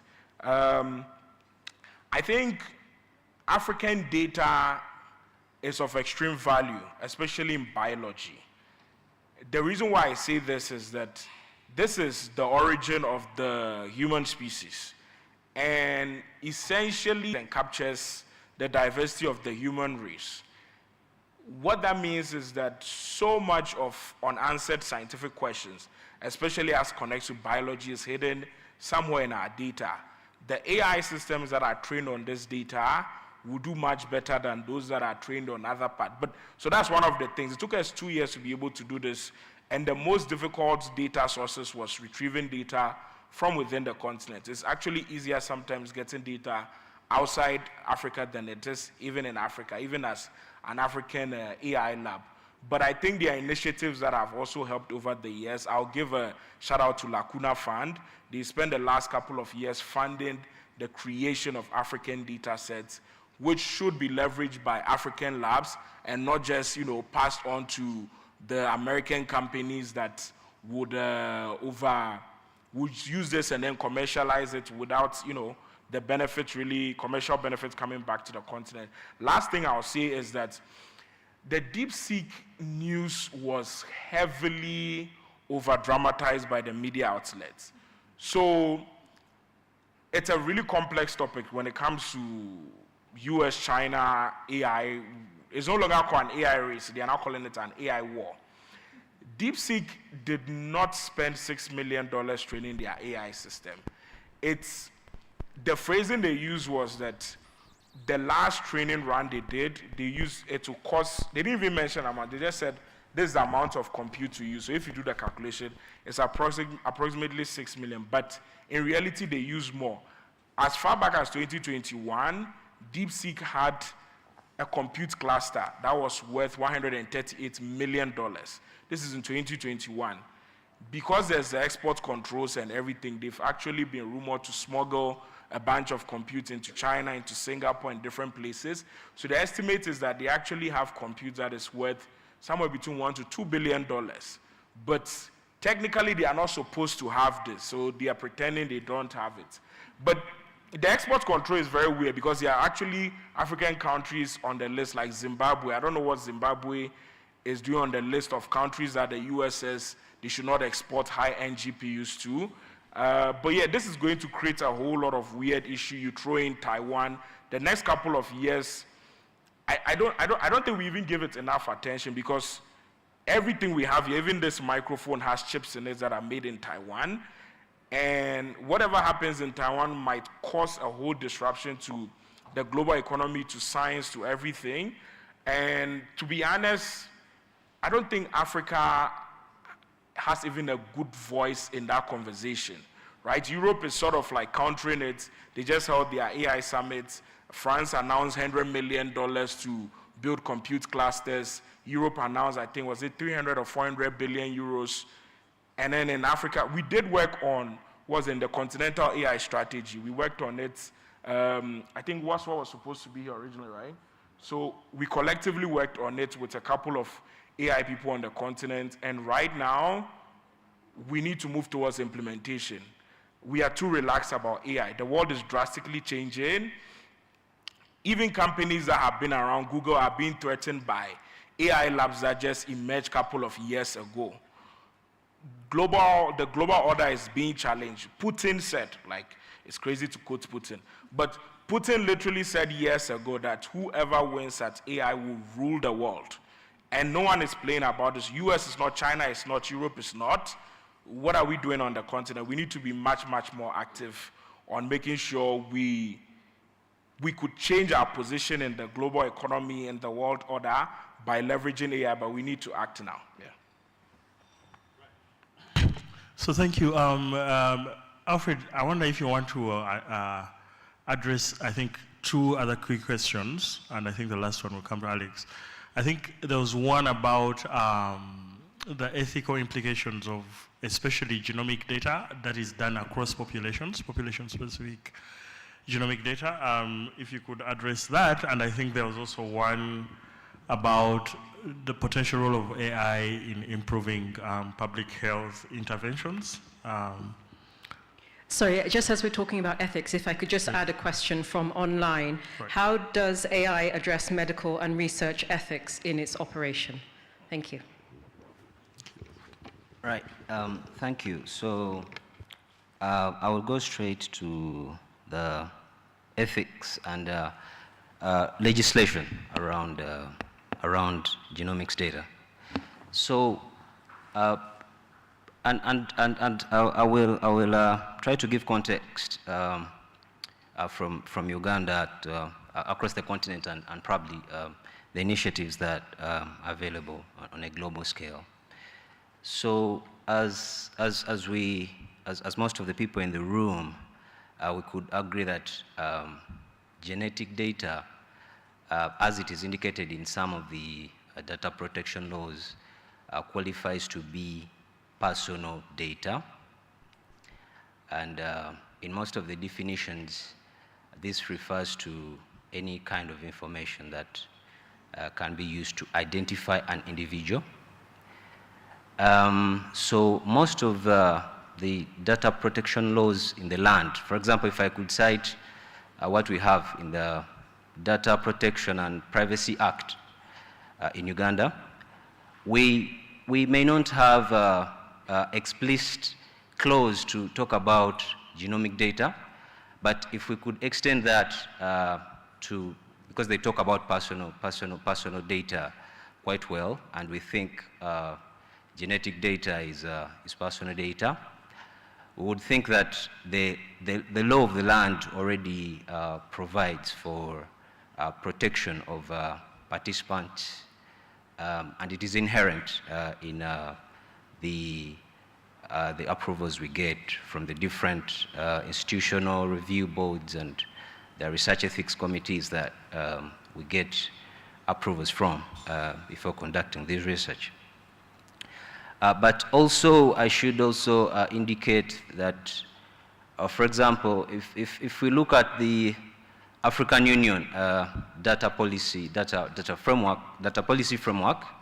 I think sometime around like 2022, they did indicate something like we have about 32 countries that have some form of legislation around the use of genomics data. Some of them don't have maybe like up to the level of having an act in the law and stuff like that. But I think as AI comes and we have all these applications on genomics data and other forms of personal data, I think there are deliberate efforts towards that. And I should also, I think, mention that most of these data protection laws in the land also try to refer to the General Data Protection Regulation of the European Commission, which is basically way ahead in terms of defining what personal data is, including genetic data explicitly in the Act, and probably I think across the globe, I think the European Commission under the European Data Protection Board, they have an EU AI Act. And I think the initiatives that we have, like the different consortia that are working with the data science in the health and the larger biomedical domain, kind of refer to this. I would refer the audience to some of the initiatives that we kind of involved in. For example, the DSI Africa, which is the data science for health discovery and innovation in Africa. They are working groups that are deliberate around the ethics and legislation. For example, we have the data law work package, and it has done an incredible job trying to put all the documentation that we have around the data protection laws and how that can be interpreted, and the researchers are advised to try and follow due diligence to make sure that whatever we are doing, whichever models we are building, whichever machines we are building, we are actually doing that in the required and accepted ethical legal framework of the different countries, states, and all the collaborators where we work. So there was a question about, I think, picking from Dr. Kalungi's submission around the Uganda Genomic Resource, and so generally, I think not only in genomics, but in all other aspects, there's this common narrative that we have, that which is true, that most of the data is coming from maybe like the Western world as compared. And as the discussions have been going, ever since the start of this meeting here. We agree that these methods really require a lot of data to be useful. And we face some of the models, and it's not only for the data science or artificial intelligence applications, but even other kind of applications in the different domains that kind of depend on information that is obtained elsewhere. So the thing is, because these methods learn from what they get, if we use data from elsewhere and we want to apply them in a different context, we shall definitely not have the best results. So, but what do we do about that? I think there are deliberate efforts through the different platforms, like I've said, DSI Africa, there's DSA, there's Climate, and all these platforms. We have people working on the NCDs, we have people working on pathogen and all this. So I think as time goes on, we shall have enough data. So the good thing is, whenever we have more data, we have more accuracy and more usable machines. So I think now that there are initiatives that are generating data and also trying as much as possible to use the already existing data, I think we shall get our machines and our methods will get better as we go. And about the deployment of these methods for public health responses, I think I could cite a few examples. For example, there are certain applications of AI that are used for to build. Okay, there are early warning systems that are built using AI, and what they are kind of based on is climate data with some kind of integration with genomics data, social media data, and mobility, aviation data, and all this. So there are initiatives like the initiatives that are based here in Africa with partners from across the world. For example, I could cite the Climate Amplified Diseases and Epidemics Consortium, which is basically looking at integrating all these data, climate data, aviation data, social media data, the genomics data, and try and integrate all these data and try to put up early warning systems.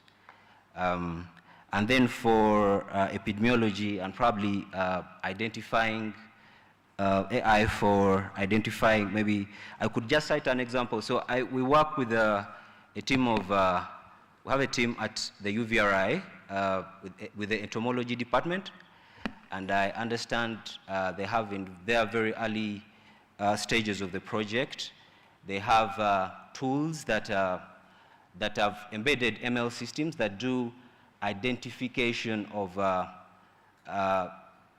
mosquitoes, for example, on site. Yeah, so instead of the conventional way of trapping, collecting the specimens and bringing them to the lab for identification, the technology is able to identify the mosquito, whatever kind of identification they want to do, on site. So the identification is done during sample collection, which like Darlington mentioned, it will save a lot of time on the people who work on the bench, and probably that time can be appropriated for some other task.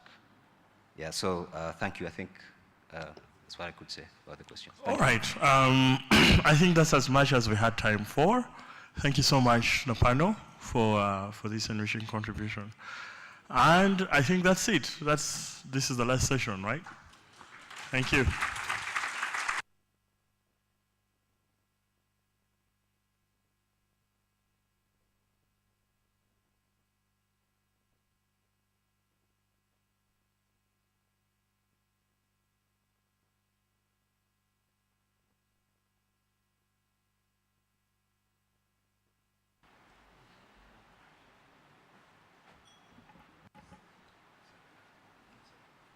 Hello? Yes. Sadly, yes, that was the last session of the day, and I would really like to take the time to thank our chair and our panelists for a very stimulating and interesting discussion. It's really highlighting how we here in Africa need to get ahead of AI and think about how we can protect ourselves and our intellectual property around AI as well. Sorry. Yes, so I'll be calling on Professor Moffat to close us off officially, but before we do, I would just like to request that we'll be sharing by email and also with I'm ahead of myself, sorry. I've jumped a session. The next session will be the poster presentation session, award session, so I'll hand over to Professor Allison, who'll be leading that one. Thank you.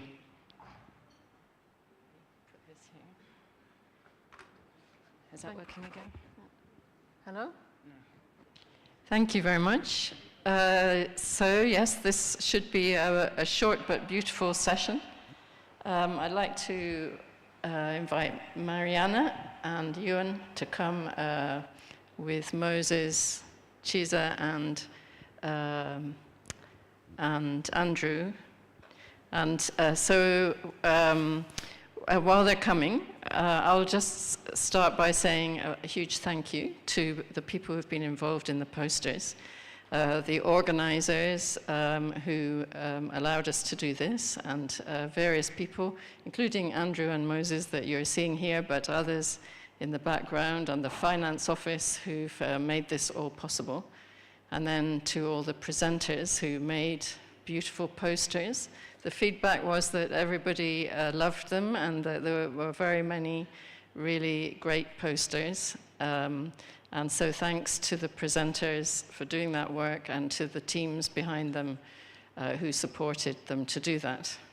And then a big thank you to all the adjudicators represented here by Mariana and Ewan, who put in the time and effort to adjudicate.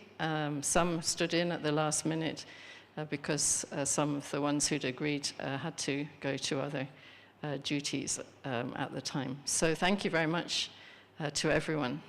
So if you did a poster, get ready now, because we're going to have 2 serving stations for certificates for participation. So maybe Mariana could come over and be with Moses, and Andrew could go over and be with Ewan.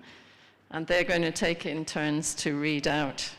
I hope there's another microphone so that they can take it in turns to read out. And then I suggest that people stay here so you'll be ready for the picture. And then we'll announce the winners, and I'll ask Moffat to come and give the prizes to the winners. So over to you for the reading. Thank you very much. Good afternoon, everyone, and thank you for Paving to be here for the 3 days of our inaugural conference. And like Professor Allison has mentioned, we have our award ceremony for the posters. And we've had in total about 19 posters for day 1 and 18 posters for day 2. But in addition, we've also been able to showcase our work from the research platforms. And so we had a couple of posters for the research platforms at the unit. So we'll start with the presentations for the research platforms. And our first one will be Dr. Joseph Mugisha, who presented the poster on the Chamaliwa General Population Cohort platform. Dr. Mugisha.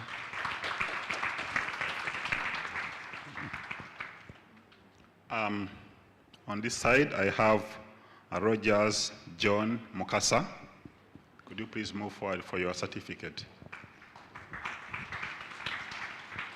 The second one is Gloria Ayabaziwe, who presented the platform poster for CDLS, the Clinical Diagnostic Laboratory Services. Gloria.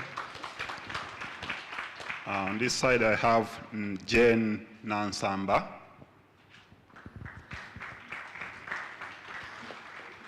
The third poster from the clinical research and trials platform was presented by Dr. Sylvia Kushemerera Dr. Sylvia.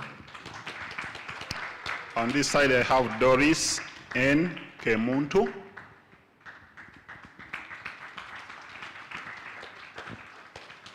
The fourth. Is Nansamba here? Jen? Or anyone to pick for her the certificate is here? The fourth platform, which is looking at sequencing, was presented by Maria Nanyonjo. Maria?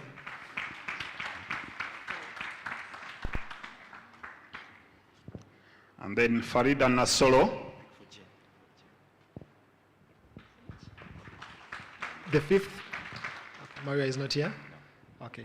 The fifth one from the immunology platform was presented by Betty Oliver Auma. Betty? And Bernardine Paire.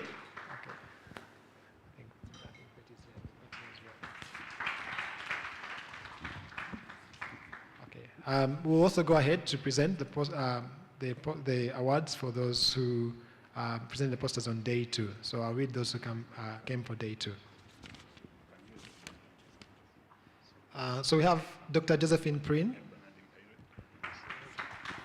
Joseph Ukatende Sebwana, please move forward for your certificate.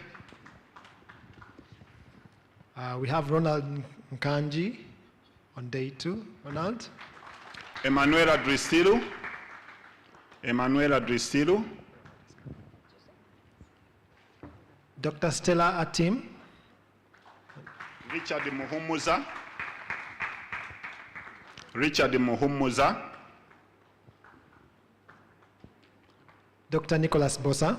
Anyone picking for Richard Muhumuza? Viola Mugamba. Dr. Ubaldo Bahemuka. Dr. Ubaldo.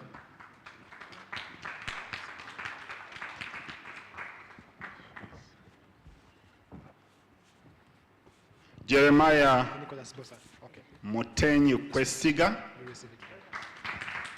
Jeremiah Mutenyu Kwestiga. Olga Nsanji Tendo. Abudumajidu Menya.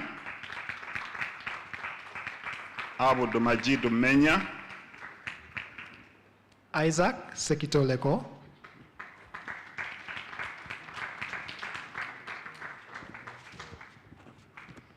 Alfred Sekajiri.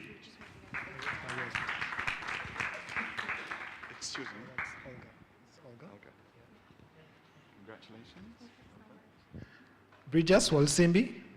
Ivan Kasamba. Ivan Kasamba. Nagawarema. Alex Mutebe. Alex Mutebe. Nagawarema. Alan Kalunji. George Senyange. Fortunate Natwijuka. Fortunate Natwijuka. Drake Biamukama. Isaac Okelo Opio. Isaac Okelo Opio. Jonathan Chitonsa. Levi Mugeni. Levi Mugeni. Jonathan Chitonsa.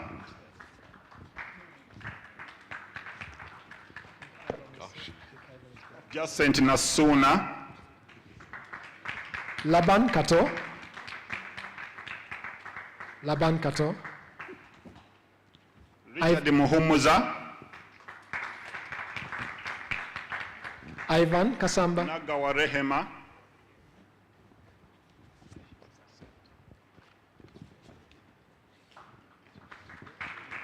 Anthony Mutema. Anthony Mutema. Joanita Nasali. Anthony.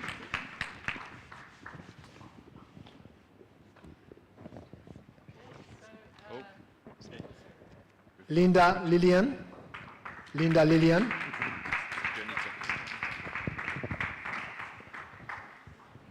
Abdulmajid Menya.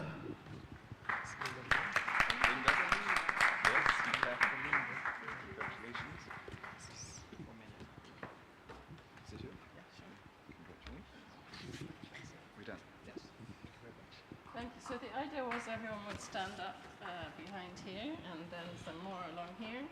So you'll all be ready for the fabulous picture. And then, can I have a microphone? Thank you very much. So now we're ready to announce the winners.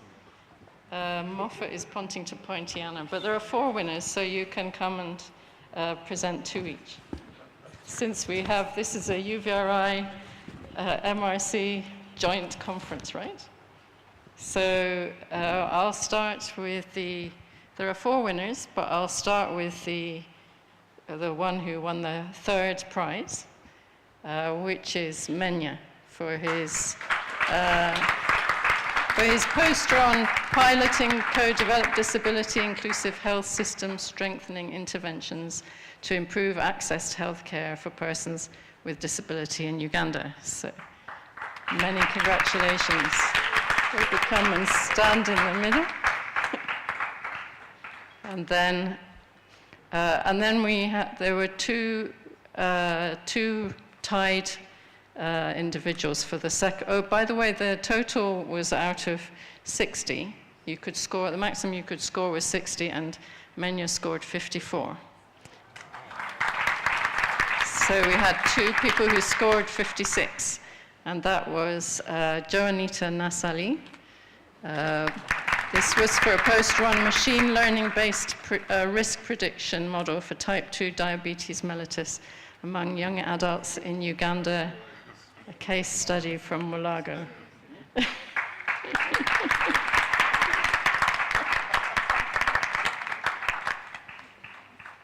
And the other one who scored 56, second equal, was Doris Kamuntu, for the burden of chikungunya and onyonyong viral infections in Uganda, hospital-based sentinel surveillance study. Congratulations.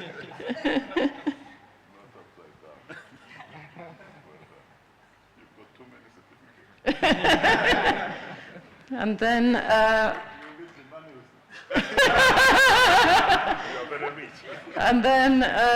the person who won, who scored 58 out of 60 points, was Farida Nasolo for a project on prediction of HIV-1 GAG gene mutation frequencies from publicly available sequences from Uganda using time series models. Congratulations.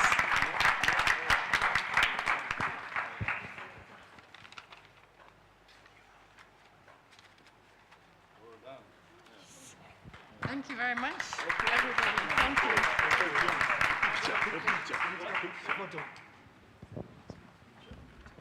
Oh, another picture.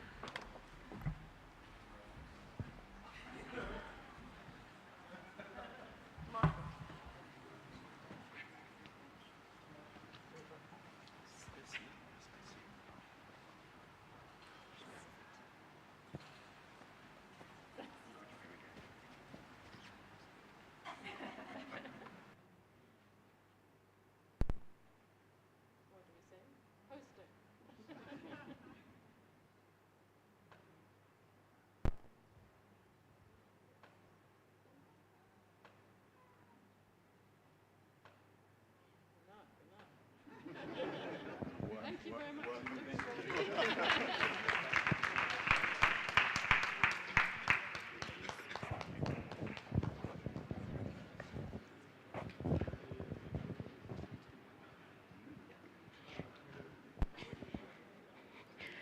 I'm back again, and especially embarrassed that I was jumping that part. That was a really wonderful ceremony. So congratulations to everyone who participated, and also to the winners and runners up.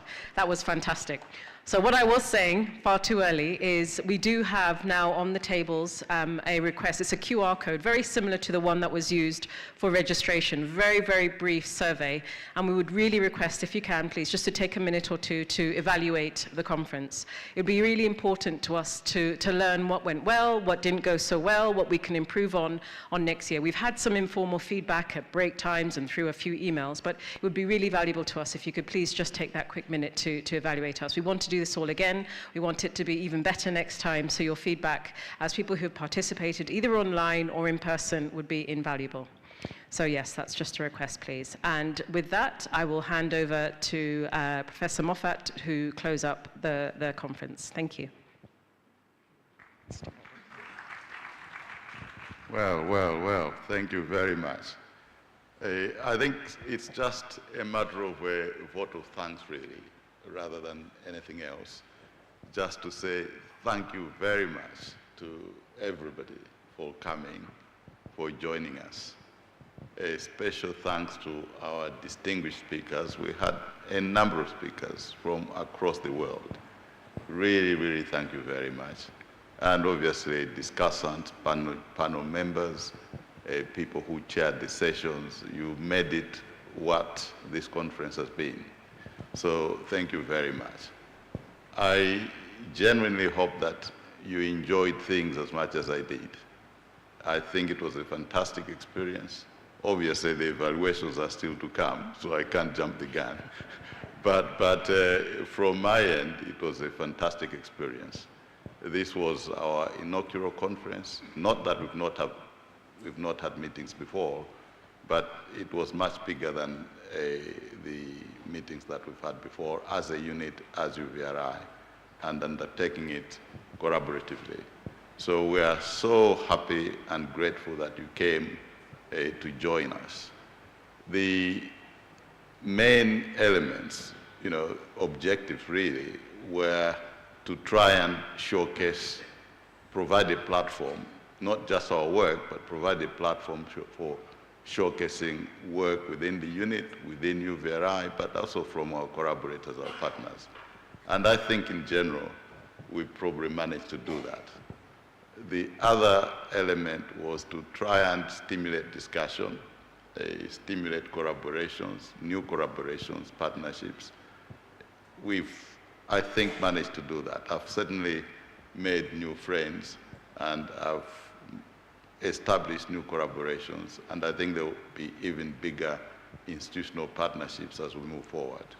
We've had some very stimulating discussions around climate change, around AI, yesterday, community engagement. I think there are so many issues there that we'll carry on to engage in and hopefully build more research around, which I think is an important output. So, as Nambusi said, hopefully there will be another conference, and hopefully when we invite you, you'll come again. And for individuals who came from overseas, this is hopefully an opportunity for you to extend your stay a little bit, to see a little bit of Uganda. It's a beautiful country. The landscapes, nature, culture is absolutely phenomenal. So hopefully you get a bit of time to try and do that. After all, it's the weekend, so you don't have to rush back home. Finally, I think you'll all agree that the logistics and everything, there may have been some hitches here and there, but in general, things have run really, really well. So I want to invite Nambusi and Eugene to come forward first for special thanks, because these have been the chairs of the conference.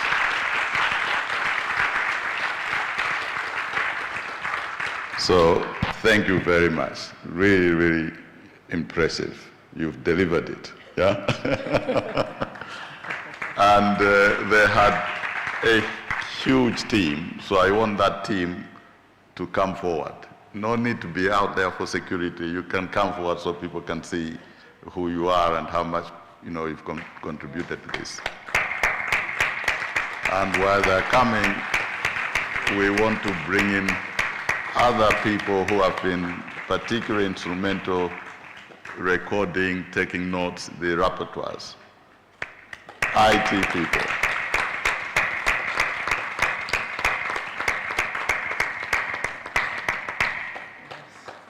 They look small, but they are mighty, yeah? Apart from you. Yeah. Because it's been successful even if you didn't take part, come through, yeah?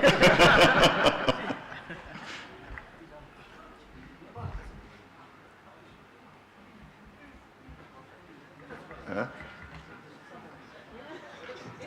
So, yeah, thank you very much. Someone is asking me whether there are envelopes for these guys. we will meet at the office. Yeah, guys, thank you very much indeed. Really, really, really useful. You've done a phenomenal job. I think we can be very proud of ourselves, considering that it was a first clipping. Yeah.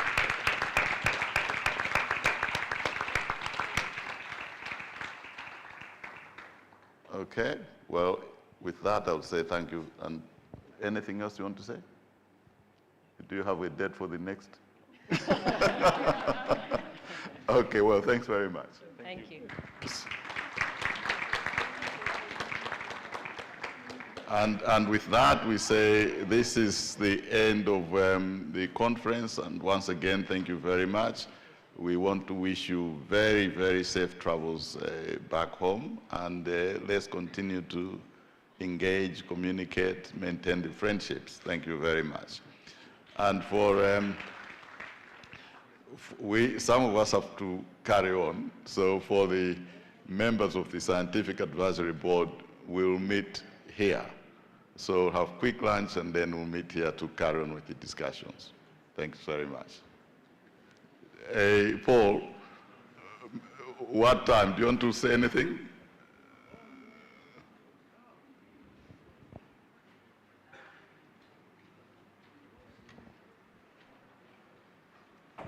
Okay, thank you, Moffat. I just wanted to say really on behalf of the Scientific Advisory Board that it's been a fantastic opportunity for us to come and talk to you less formally than we normally do with SAB meetings. And really a great thanks to all the people that we've discussed this science with at the poster sessions, informally over lunches, etc. I think it's been a fantastic opportunity, not just for the unit to collaborate, for the two units to collaborate, to see your colleagues across the world as well, but for us to get a real feel for the progress that's being made by the unit. And I think that's going to really help us and inform our discussions over the next hour or so, which we carry on. So thank you all very much for making us very welcome, and we hope that the success of the unit continues over the next year and many years to come after that. Thank you. Thank you. Just as a very final thing, please do join us for lunch. As yesterday and the day before, there will be coupons. So on your way out, please do get some lunch and continue the conversations there. Thank you.